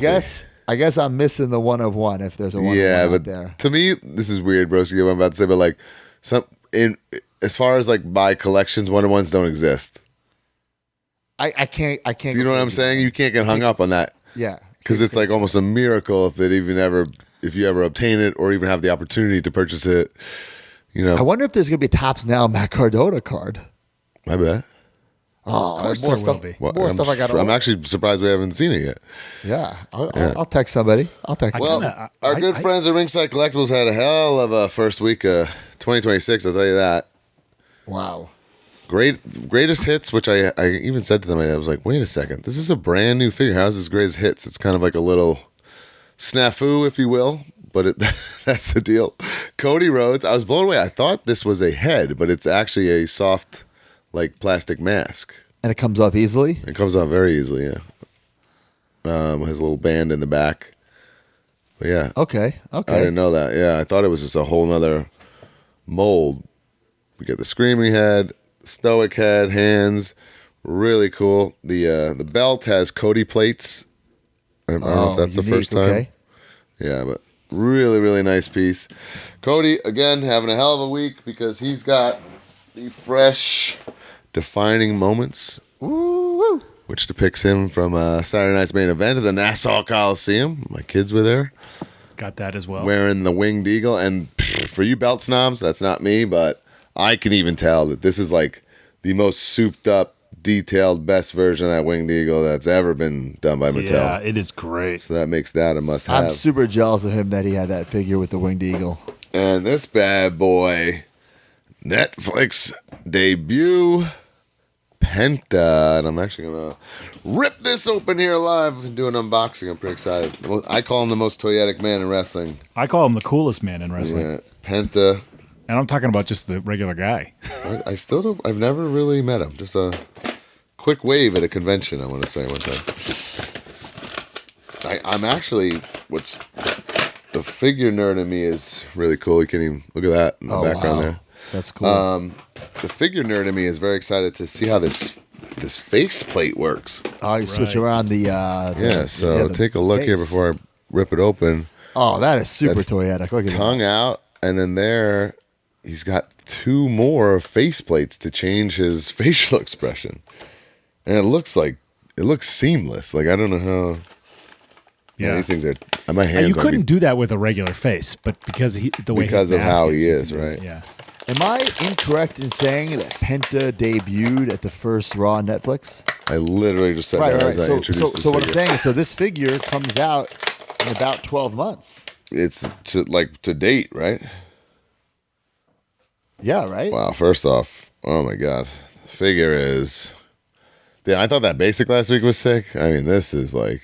Still have that basic. The mouth plate is interchangeable with these mouth plates. I couldn't tell. Like, it's so well done. It's seamless that I can't even. Yeah, there's tell. a lot of the way you engineer it. I mean, there's even we were talking about those Jack Simpsons figures. A lot of those people wouldn't even know that there's glue operations that are on those figures, but it's so seamless. I don't know.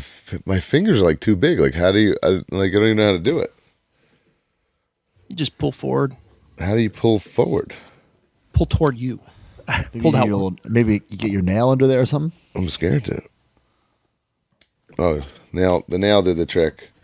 All right, so I just popped off the tongue, and now I'm going with just a straight up teethy one. Wow, that is crazy. I think you got to go tongue out, right? Yeah, I know, but I just want the technology was so fascinating to me. I love it. I think it's very unique. And he wore this on. I have like huge hands, so I'm struggling with some of this, but I feel like. This is based off of the Netflix debut, but I think it was on the second episode of Raw Netflix. So, okay, it's like 300 and unreal. So yeah, the screaming, closed mouth, and tongue. And you have he only options. stuck his tongue out on episode. Yeah, dude. Oh, and I also I didn't realize he has like this one. I don't know if you guys can tell. He kind of has like it's bent like the way he does that walk. Can you see that? Okay. That's like it's cool. like that. Yeah. And he's doing his like. Oh, that's how you got to pose it. That's so cool. Shit. Great job, guys. Super toyetic. Ringside exclusive. Use discount code MAJOR. Save 10%. Get yourself a Netflix debut Penta. Man, that's unbelievable figure. I know it's a little late, but I got these from Mezco Toys, the National Lampoon's Christmas Vacation cousin He has Eddie. paws all over these at my house on Christmas morning. And Clark Shitter's full. Griswold. Yeah. I absolutely love these figures. They're way Thank tinier than I Mezco. thought they'd be, but I still love them. Well, it's 3 3/4. It's 5 points. So like they have some Batman ones. I don't know if Matt has those pre-ordered or not, but how long did it take you to get these, Matt? Or these? How long ago did you pre-order these? Dude, I pre-ordered the first week of November because I went and found the pre-order. email, and they came like a week before Christmas. No, Mezco actually sent these to me, so thank you, Mezco. I appreciate it. Oh, thank you, Mezco. Yeah. I want my money back. I will be getting the Batman ones, but let's get back to wrestling for a second. I got this from Target. Piper's Pit. Random shipping notification. Totally forgot I even pre-ordered this bad boy. It's beautiful. I think, and Brian, you tell me what you're going to do. I think I'm going to keep Piper and the Piper's Pit. And see you later, Paul Orndorff. See you later, Bob Orton. I cannot decide. I have not even. I got to do some comparisons. Like, Are you just going to have the set be empty then, just with Piper? yeah, I mean, On display? I don't really even have the real estate to It's display. got 2 the chairs pit. for a reason. I don't know. Yeah, I'm sorry. Sorry, Cowboy Bob. Sorry. It's sorry, so Mr. Wonderful. cool. I You guys just are don't gonna- know. And to me, it's like I think the Coliseum Collection Piper is basically the same thing and just more souped up, right? So if that's the case, then I might cut Piper and just keep the Pit. That's what I don't know. That might be possible. The chairs are unreal, dude. They look like something that would be like a grandma's house. So cool. Yeah. Such a great set. I think the soft goods on that Piper's Pit for the 3-pack, I think that one actually has like the ringer, whereas the other one didn't. That was like the pre-ringer tee, the Coliseum Collection. And that might not be enough. Oh, for me actually, the to- Coliseum. You know what? Coliseum Collection. I don't count as elites. I don't count as ultimates. I'm sorry. I count that those rule as has their to own change. thing. So I'll definitely be keeping this. I also got the Rey Mysterio Halloween Bro, Havoc. what a fun figure. I was opening it before the show started here. I'm gonna display Masked Ripped. So I was literally opening this and then got my wheel spinning. I was Googling pictures. So this is like pre-match, right? I feel Because like he that also mask has is a this little too soft big. goods, It's a like little too- removable entrance belt that he wore. Yeah. So he takes that off to wrestle. And then he also wins the belt. Like you can't put Yes. the belt on him, right? And then you get the rip mask. So I think I'm going to go that route too. Rip That's mask what and I'm holding doing. the belt up. All right, and So unfortunately, it is a cool accessory. You know, the mask necklace kind of deal has got to go. But he's and not this wearing weird that little soft belt. good thing. He's not wearing that. Not after the match? post. Not He doesn't wear it in the match. That's It's good like to he know. wears it to the See, ring. That's why you listen to the Major Wrestling podcast. Yeah. Yeah, but you can pair it with that Monday Night War Eddie Guerrero. So Right. that Monday Night Yes. War Eddie Guerrero is in that same outfit. But we And can. I got the whole line of legends. I think these are all must keeps for me. This Whoa. is What, British so Bulldog. I didn't get any notifications for those. Yeah, so I got British Bulldog with the long hair and the shorts.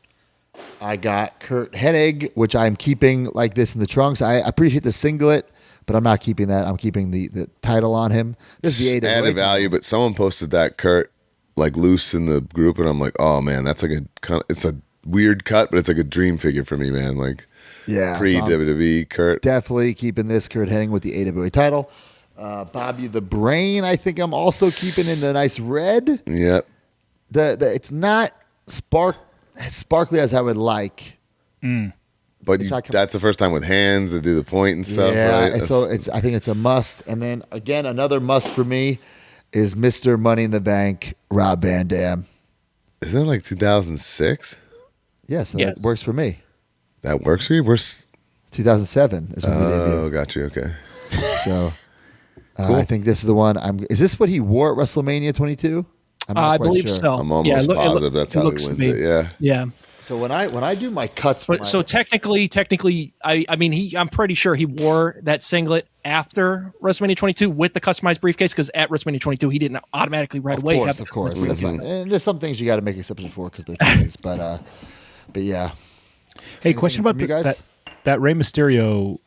We there was an elite one before, and we could just get rid of that, right? Adios.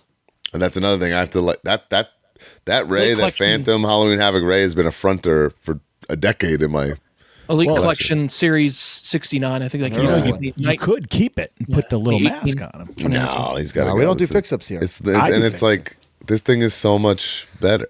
And that figure's nice, which is a crazy thing to say. Oh, and that Ray also has like new boots, I believe too. It's got like the straps on the side. brand new, Oh, wow. brand new boots. It's an ultimate Rey Mysterio must-have for my collection. Yeah, and then for spring, it's going to be the Bray Wyatt, based off of the 2013 look. Okay, so I got a lot of stuff that I just want to list because Okay, let's list it. it's I'm catching up on stuff and blah blah blah. There's a huge pile. Okay. But first thing is I got the entire Ghostbusters plasma series There you go. because I You were bought so them boned and up sold about that them. car that you just went crazy, huh? Exactly. I need basically I needed what's it called? I needed to put them in the car. So Yep. boom. I got them all. Okay.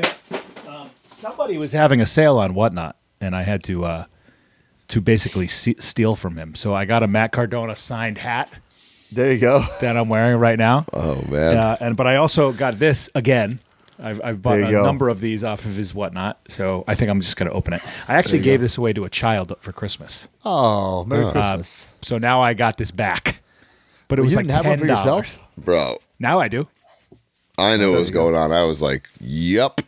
Broski, click, click, Brian click, click. literally texts me. He goes, "You got to check out Matt's Buy It Now," and we both went.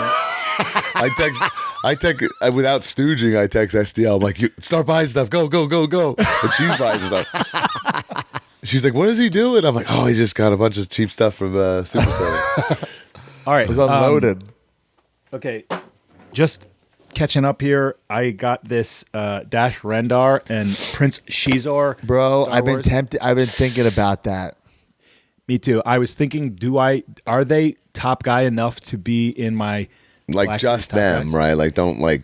Just them. Yeah. And it's But because I love this book. they also make like the crazy Luke in like that red outfit. Yeah, I don't need that. I just wanted these guys because they're the characters, and I love the book and I love the toys. So that's That's it. cool. Well, a lot of people ask if I still get Marvel Legends. I do, but I usually don't talk about them. So I just caught up. We got a Feral with this old packaging. Damn, We've Mark. got a Banshee. I'm so proud of you. Old Some weeks packaging. in this show, I wonder if you even like toys anymore. from Not old packaging. from X-Men '97.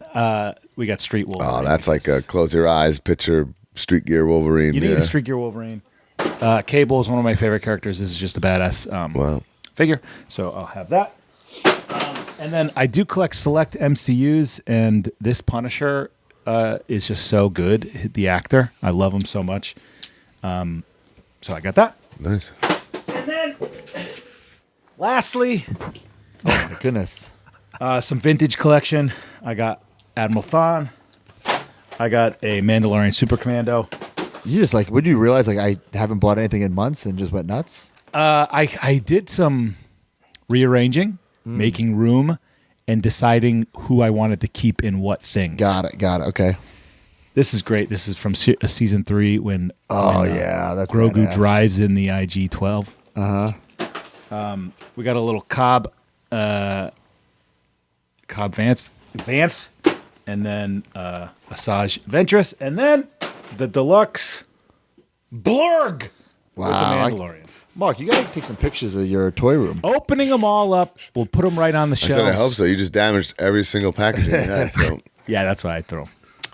A couple quick hits. My boy Miles the Collector, he sent a little care package for me and Broski.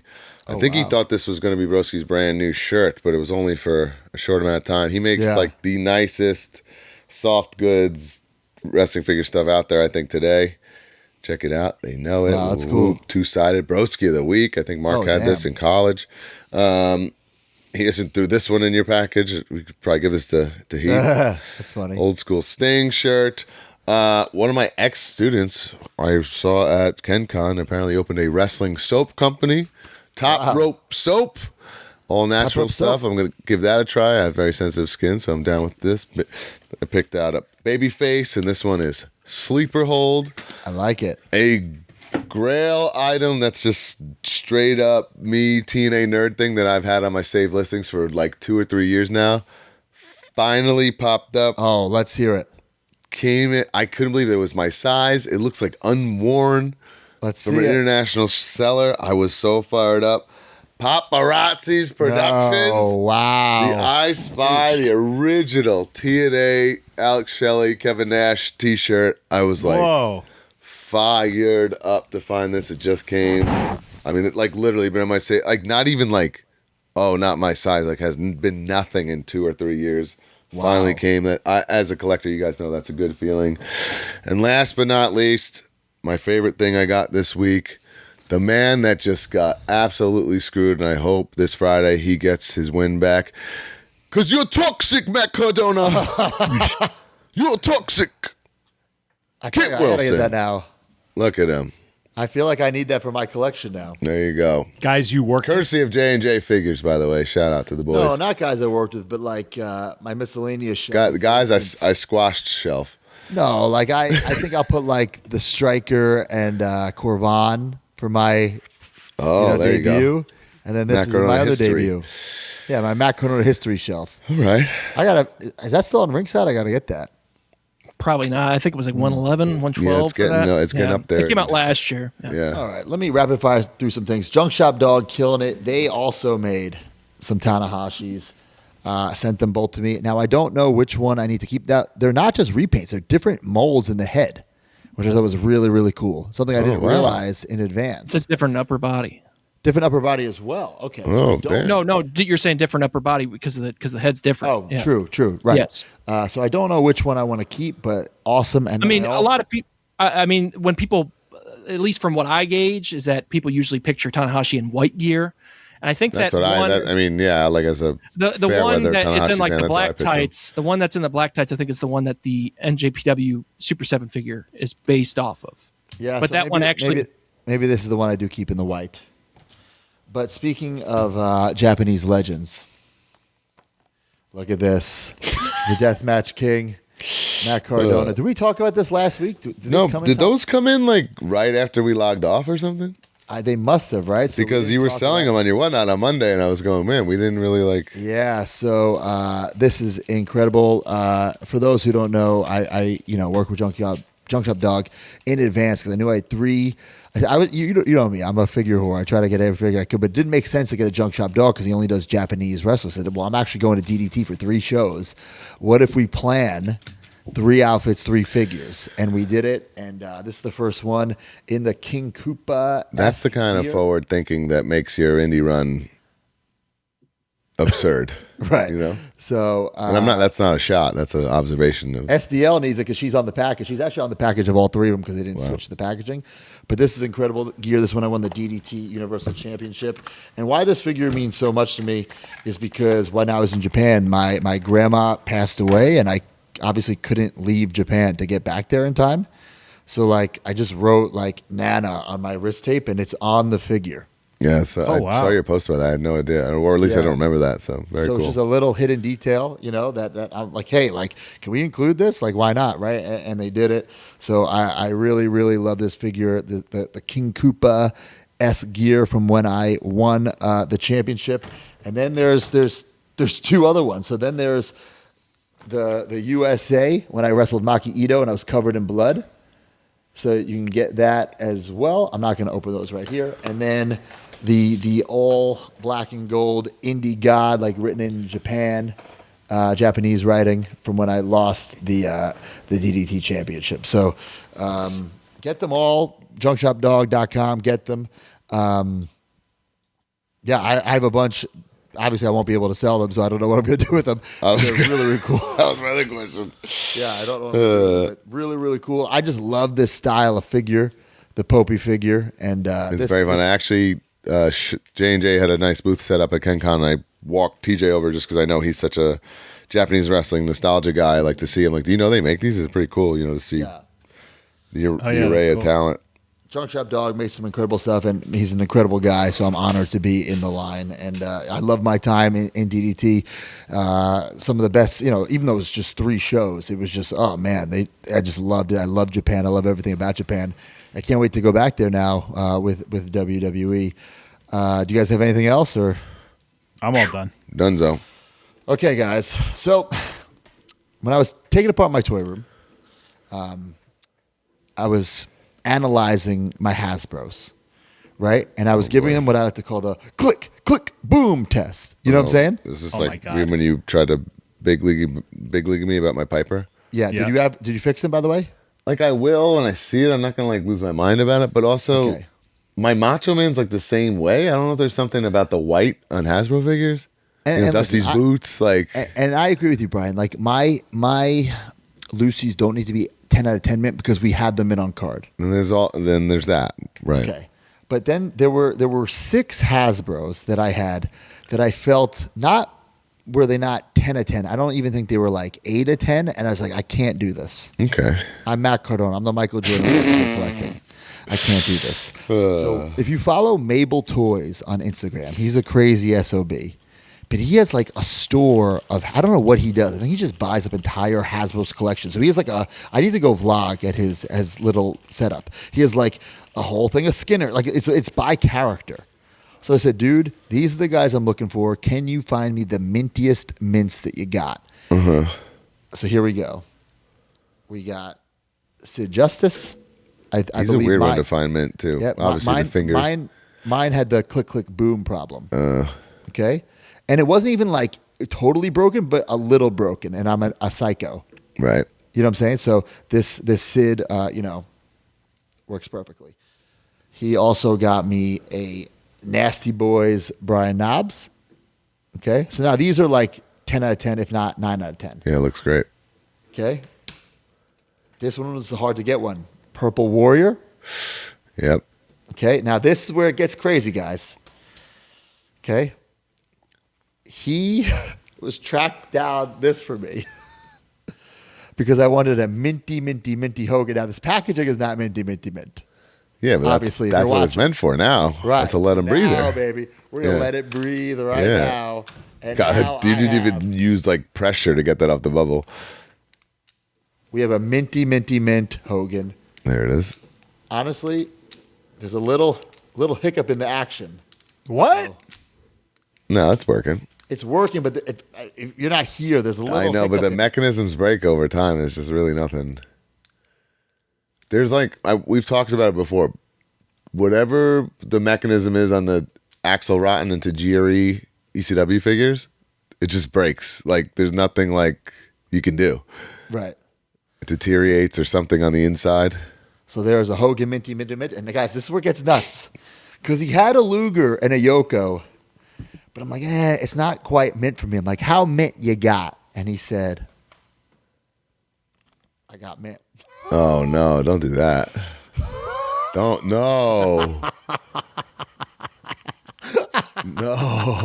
dude, don't do it. How crazy would it be? Just have some patience. Your room's not even set up. Just how crazy would it be? No, But why would you need to do this? You don't need to do this. Total package. God. You don't even have a display. Out of the package. How crazy would it be to take the total package out of the package? Well, technically, that's the narcissist, but that was stupid. Narcissist, Lex Luger, minty, minty, minty. His action looks like it works good. And then... Do not open a green card yet. Stop. That thing is mint, too. Dude, you can find a beat-up green card. Here. No. The mighty Yoko Zuda. You basically just took like $300 and just set it on fire. So there it is. I don't get it. Minty mint. Yeah, Case of course. fresh. You just freaking opened a 30-year-old figure. What if it wasn't? Yoko Imagine it wasn't. Zuda. Imagine if it wasn't, yeah.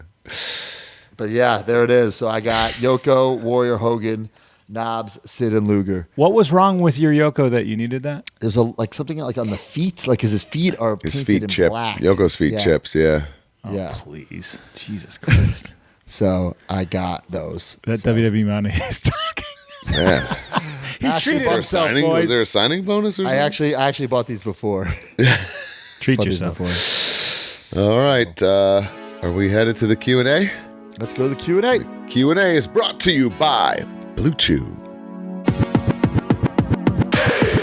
Fellas, you already know what time it is. It's time to level up. And Blue Chew just dropped something crazy. I'm talking next level, championship belt, gold-plated energy. Blue Chew Gold is the newest innovation from the #1 chewable ED brand. This ain't your grandpa's little blue pill.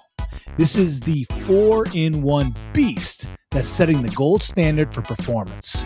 We're talking 2 ingredients for blood flow to keep that rocket pumping, mixed with apomorphine and oxytocin to turn up the arousal and connection in your brain and body. Blue Chew Gold dissolves under your tongue and works in as little as 15 minutes. That means you can get it on quicker and stay in the game longer.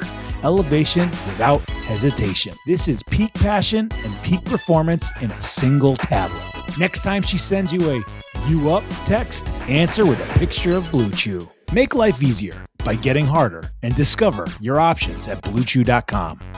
And we've got a special deal for our listeners. Get 10% off your first month of Blue Chew Gold with code MAJOR. That's promo code MAJOR. Visit BlueChew.com for more details and important safety information. And we thank Blue Chew for sponsoring this podcast.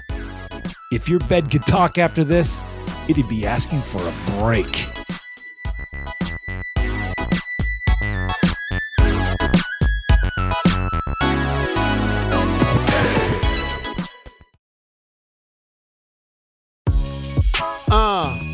Yeah, it's his dog dropping a new Q&A jingle for you here 2025. Let's go!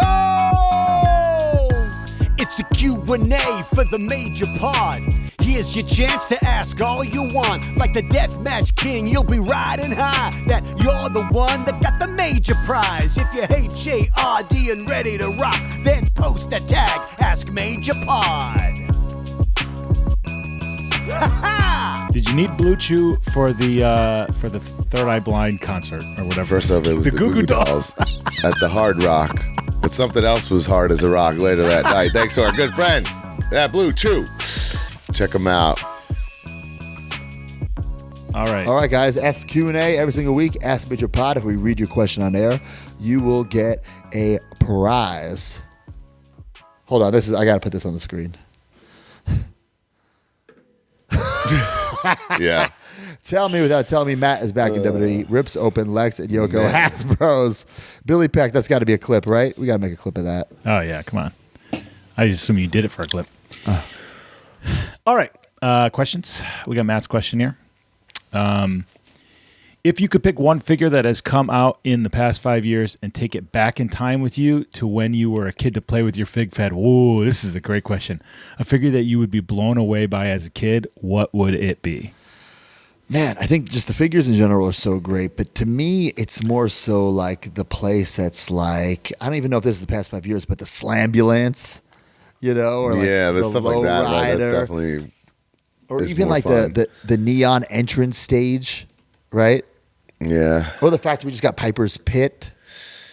I gotta go with like those Bone Cruncher Hardys though, or something. I'm thinking like how big of a Hardy, like how hot they were. Like we would have got those at that time. Oh well, yeah. I didn't take it that way. I thought he was talking like current Mattel stuff, but yeah, it certainly could be a I'm thinking like I love WWF Hasbro, and it's probably my favorite ever, but my most played with, like where I was like in charge, and was Bone Crunchers for sure. And I'm thinking like if I could have got those brood looking Hardys in my big bet, I would have freaked out. I wasn't thinking about it like that. That's a great answer. But if I'm going to stick to how I thought about it, where it's just Mattel, like things like Kane, but it's like Undertaker's Kane. I would have loved that. Right, just where for it's it's Kane. It's the Undertaker. Right. You could even like head swap stuff back in the day because they were all different, Or even this Austin where you close your eyes, you pop the head, and now he's bloody. You don't have to use your Crayola. Right. You know what I'm saying? Well, Broski, they had the Kane with the fire, so you didn't need to light your figure on fire. You it's like stuff, bro. I mean, stuff that like that saved you a lot of trouble. Well, what I thought about instantly was the figure that I wanted for years and years and years, which was the Hasbro style NWO Hollywood Hulk Hogan, right? So I took the Hasbro Hogans and drew. So you can actually have your Hulk turn heel and like really feel it. Exactly. Yeah, if you're thinking like that, then so many of those Hasbros, so many of the retro companies, big rubber guys, Bendy's. Like every time I set it up to take like good pics and stuff, or like set up for my kids, the backdrop like type stuff, like oh my god, I would have combust. Play sets. Yeah, extreme sets. I would have combust to see something like that, in my life, bro. So like there was I'm gonna shout him out right now. Someone posted this figure photography, right? And we were talking about this a couple of weeks ago in the pod. So let me get his exact name for you. Okay, so So it's collectible_R. Did some figure photography of me like beating up Kit Wilson. Yeah, I saw that. But he did something I did on my entrance, which I thought like, how come nobody in WWE does this? I used to do this on house shows all the time. But look at this, like go up on the thing and pose. Yeah, I saw that like, too. Yeah, on those guardrails that like only. Remember we were talking about this a couple weeks ago. Like these aren't like real guardrails, like only like WWE style guardrails. I think FTC makes these. Yes. Like that's pretty cool. Like I would have loved stuff like that. Except your back was the hard cam. I didn't think that was very professional, but I know. But the other way, it's like I also wanted to show off the gear, and I want to show the people. You know, I want to show people. Gotcha. What's the next question? My question from Dickhausen saves Steve. If given the opportunity, would you buy the in your house? Talk about a 101 item. I wouldn't buy it. No. There was a story that released. I get what he's recently. saying, but that would just be. Isn't it like a random house in Phoenix? It's in Orlando, bro. Someone in Phoenix. I'm almost positive it's in Orlando. I could have swore someone just said they tried to rent it for the Tin Roof show. Really? I'm also thinking like it's 30 years ago. There's got to be some kind of renovations to it. Like it can't even be. It's not like Ty Pettingill's living in the living room. I know. It can't even be like nostalgic at that point, right? Okay, wait. The WWF, now WWE, gave away a real house during their first In Your House pay-per-view in May 1995, a promotion where 11-year-old Matt Pomposelli from Nevada won a new home in Orlando, Florida. Okay, so you're kind of both right. Which his family later sold for over $175,000 to use for college. That's awesome. This giveaway promoted the new, cheaper monthly pay-per-view series and involved sweepstakes with over 340,000 entries, culminating in a live phone call to the winner during the broadcast. Wow. So it's somewhere in Orlando. There was a story on it years later that it might have been maybe I kind feel of like in we've disarray. covered it. But anyway, there's no. It's not like whoever the got house it just treated it as a house. It's not like the house from Jersey Shore where you're like, oh, this is where this all happened, and I could live there too. I'll segue this. I do want WWE Mattel to make it the in your house entranceway. No doubt. That would be. I think that could be easily an affordable Mattel creation thing. Bro, I used to make those all the time, like out of like like the boxes you'd get for like clothing, like for like for Christmas. Right. I would like cut out the white box, and it would already like be able to stand because you use that little Yeah. I mean, in your house tonight. All right, Brian's question. Chris Wayne, Master Wayne. You and Matt made a name for yourselves by becoming edgeheads. Which two wrestlers would you choose to do the same for you, and what would you name them? Great question. Thought so too. Man, Hawkheads. I'm trying to think who's like someone at TNA that I love that's like young and. Does it have to look like you? No, I know. I don't think that's like impossible, right? Yeah. Well, not for Matt. Matt is just. I just think it would be like as two guys to be your edgeheads. They don't have to look like you, but do the things the edgeheads did, and try to mentor them, and they'll be your doppelganger, help you out. It's funny because I actually pitched this in NWA as a way for me to win the NWA title. Is that VSK would be dressed as me under the ring, right? Blah blah blah, and then it kind of worked because it got VSK into NWA, but we never did that angle. In fact, like I win the NWA title, and VSK like makes his debut by just come out and celebrate it with me. Like, oh yeah, I remember it got taken away or something, right? It was never quite planned. We're like we'll bring him in, but then like it never happened. The plan was the loose plan. It was never planned and then didn't happen. There's like he'd be like in my gear, kind of, and like he'd be the same exact thing. Right. And he'd be like my guy. And then they added that young upstart Mike Knox to it. That's right. Yeah. You kind of did it. Cardona family. We kind of. But actually, Vinny is great because you guys both have, well, at the time he had short hair and a beard. Yeah. White guy. And then I think like years later for TNA, I asked him because he was like kind of growing his hair out. And I asked him if he would cut his hair. And he said no. I said, all right, well, I'm not getting you booked then. Because I wanted to reuse the angle. He never did it. And Vinny, if you're listening and if I'm misremembering this, I'm sorry. But I'll just bury you. We'll have a rebuttal next week, I'm sure. I feel like I was going to do it somewhere like MLW or TNA. Maybe. Or maybe it was GCW. I don't remember. I think I would steal Jason Hotch from Mustafa Ali. Yeah, for sure. Because I think the world he's very talented. I don't know how young he is exactly, but he's going to be very, very good. He already is very good. And someone who I've wrestled lately that's impressed me is Myron Reed, who I think would be another great pick. If there were two young guys that I'd want, like, and it's also bizarre, this is more Vinny shout out. I had a similar thing with the Learning Tree in TNA, where Vinny was even though we're like the same age, he was my underling, and he's much more talented than Ziggy Dice, who was the other guy. So, yeah. And then Sam Beal, it was super fun. So it was very similar. It just never really got off the ground. Yeah, I mean, I think I would almost do it like the opposite, where I would pick like two guys who are like almost like double heaters, like a Ben Bishop and like right, Holiday. Yeah, really protect yourself. I mean, Richard Holiday steals my stuff anyway, so it doesn't matter. So it's like, I mean, keep your eye out on Richard Holiday, or just watch me from 6 months ago.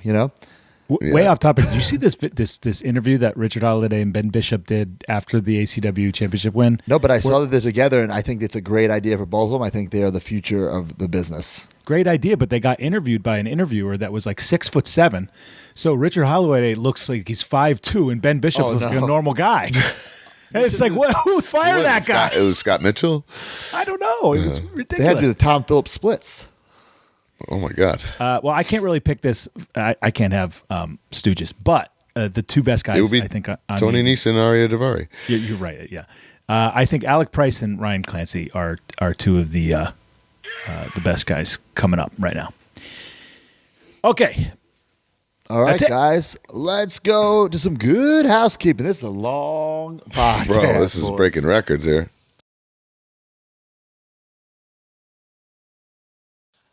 All right, youtube.com/@MajorWFPod. We got to work on some vlogs for you. Brian's got a vlog coming up. He shot one. I vlogged KenCon. It wasn't that easy, but I did. And then I did an unboxing with some ringside stuff. So there's a couple things in the canon there.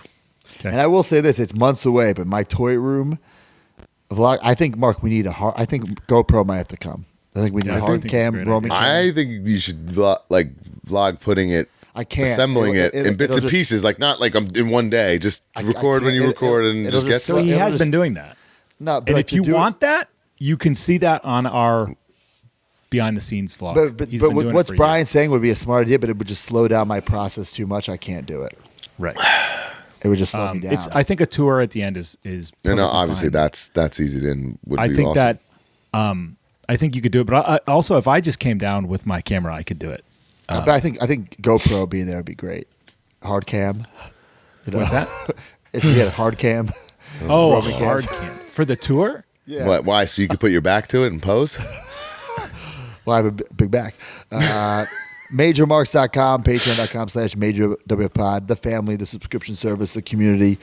Every single week we give away a prize to two subscribers, a new and an old one. Who do we got? First time in line, Edward Kindler and classic superstar Ray Bryce. Wow. Let's go. We got a lot of stuff coming up. Patreon, it's great. It's the community. There's a lot of people in here watching this show live because they wanted to be here to hear. We appreciate you guys. Yeah. Every single month you get the card if you're in the Hard Foundation and up, the two bonus pods. Should we put up the movie poll, Mark, for next week's bonus? Sure. It was. I picked. Oh, it's already Mario. up. It's up. It's up. It was very close. Who won? Shit.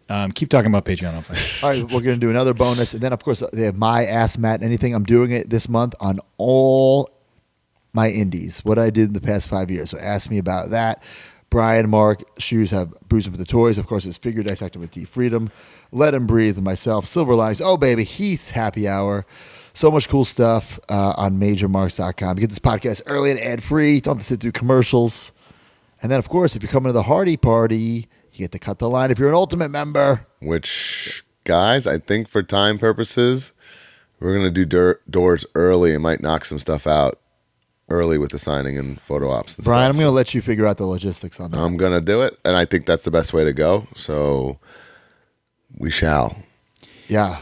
Yeah, so that would be especially for the Patreons. This is a heartbreaker for me here, but Mortal Kombat won narrowly over Super Mario Brothers, and it's just crazy to me because I just thought there was no way in hell Mortal Kombat could beat Mario Brothers and Street Fighter. But it did. Street Fighter barely I'm got any actually votes. very surprised by this. I'm I would have thought that would have been last. Usually whatever Matt picks, people vote for. So That's not true. Jeez. that's very true. I didn't pick Jeez. Mortal Kombat. You didn't? I thought No, you picked it. I picked Mario. Who the fuck picked Mortal Kombat? I think you did. I did not. I picked Street Fighter. I thought I And you picked did, Street I thought I picked Street Fighter. I Oh, my picked Street God. Fighter. We don't even want Mortal Kombat. I mean, I'm fine with it. Like I said, I saw it in the theater. I haven't watched it in a long time. We should do Mario. Cool G.I. Joe figs I Well, haven't fans- seen in years that I had. The fans decided, and then maybe for the other bonus, this is something we can watch like a I don't know. We can't do watch-alongs. We can't do WWE watch-alongs unless you talk to somebody in the company. Yeah, I don't know if I can do that. Yeah, get some things waved, bro. I was going to suggest the Royal Rumble, but that's not going to work. No, it doesn't Oh really man. work. Brian Okay. said Mortal Kombat apparently. So. All right, so we'll do Mortal Kombat next week, and then the week after we'll do another bonus. If you want to advertise your product or service, hit us up, majorpodcast@gmail.com, prowrestlingtees.com/majorwpod. Whatnot, guys. I've known you all my life. At least that's how it seems. You know where I'm going with this. Tell me a lie. It's all mine. Say that you won't go. For the time being, I'm not saying goodbye. It's see you later. You know? I loaded my show for today, guys. Gonna go overtime. Gonna raid Lish. I put some Matt Cardona items in there. I'm sure you guys are craving. Very excited. Myers Look in Wrestling my and whatnot. eyes. Well, I'll be taking that spot a few times. There you go. So All right, guys. Major rewind every 2 weeks. Jay George with his bare feet and all takes you on a trip down memory lane, and then every other week from the vault. What's from the vault? I got to check on what's going on. We got extra stuff going up on the channel this week, so probably nothing. We'll see what's going on with the schedule. All right. And There's then, multiple extra things going up on the channel this week, so I don't want to overload it. Okay. And then plugs. Buy my shirt on WWE Shop. Download my song if it's available, and watch me on Smackdown. I have like a nice last weekend off before the things with TNA and AMC really take off. You're gonna be so blown up, bro. I'm super excited. I'm gonna go Transit create a cap, pro, right? basically torture myself this week. Yeah, so things are really gonna pick up. So I'm looking for a nice weekend off. But speaking of whatnot, and I just got the confirmation text that came through literally during this segment.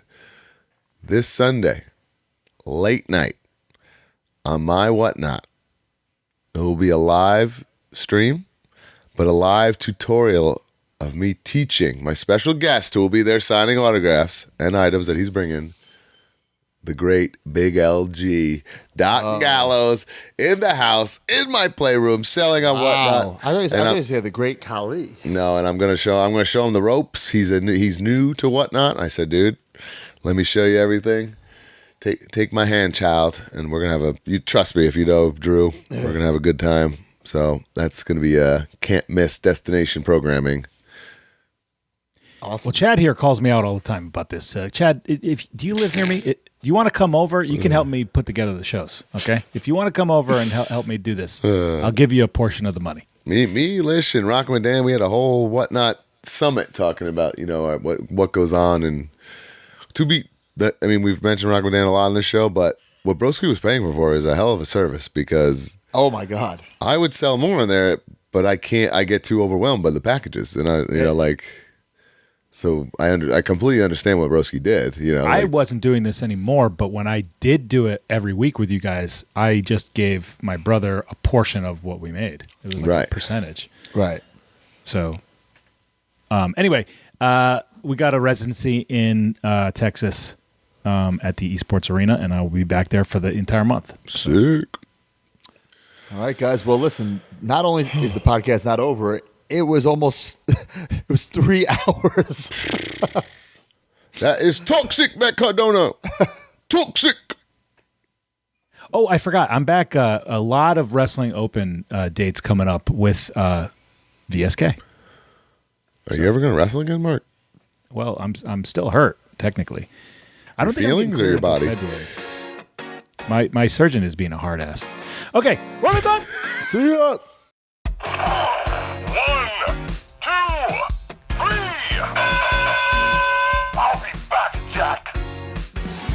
Join the community at MajorMarks.com and get access to exclusive content, behind-the-scenes footage, and become a member of the Major family. You get bonus episodes on our careers, wrestling figure history, and exclusive interviews with our friends and legends in the business each month. You also get early access to YouTube videos and, of course, the weekly podcast ad-free and breaking news updates. Brand new shows featuring Oh, baby. and you. Each month, you can interview someone in the wrestling business with a Captain's Log.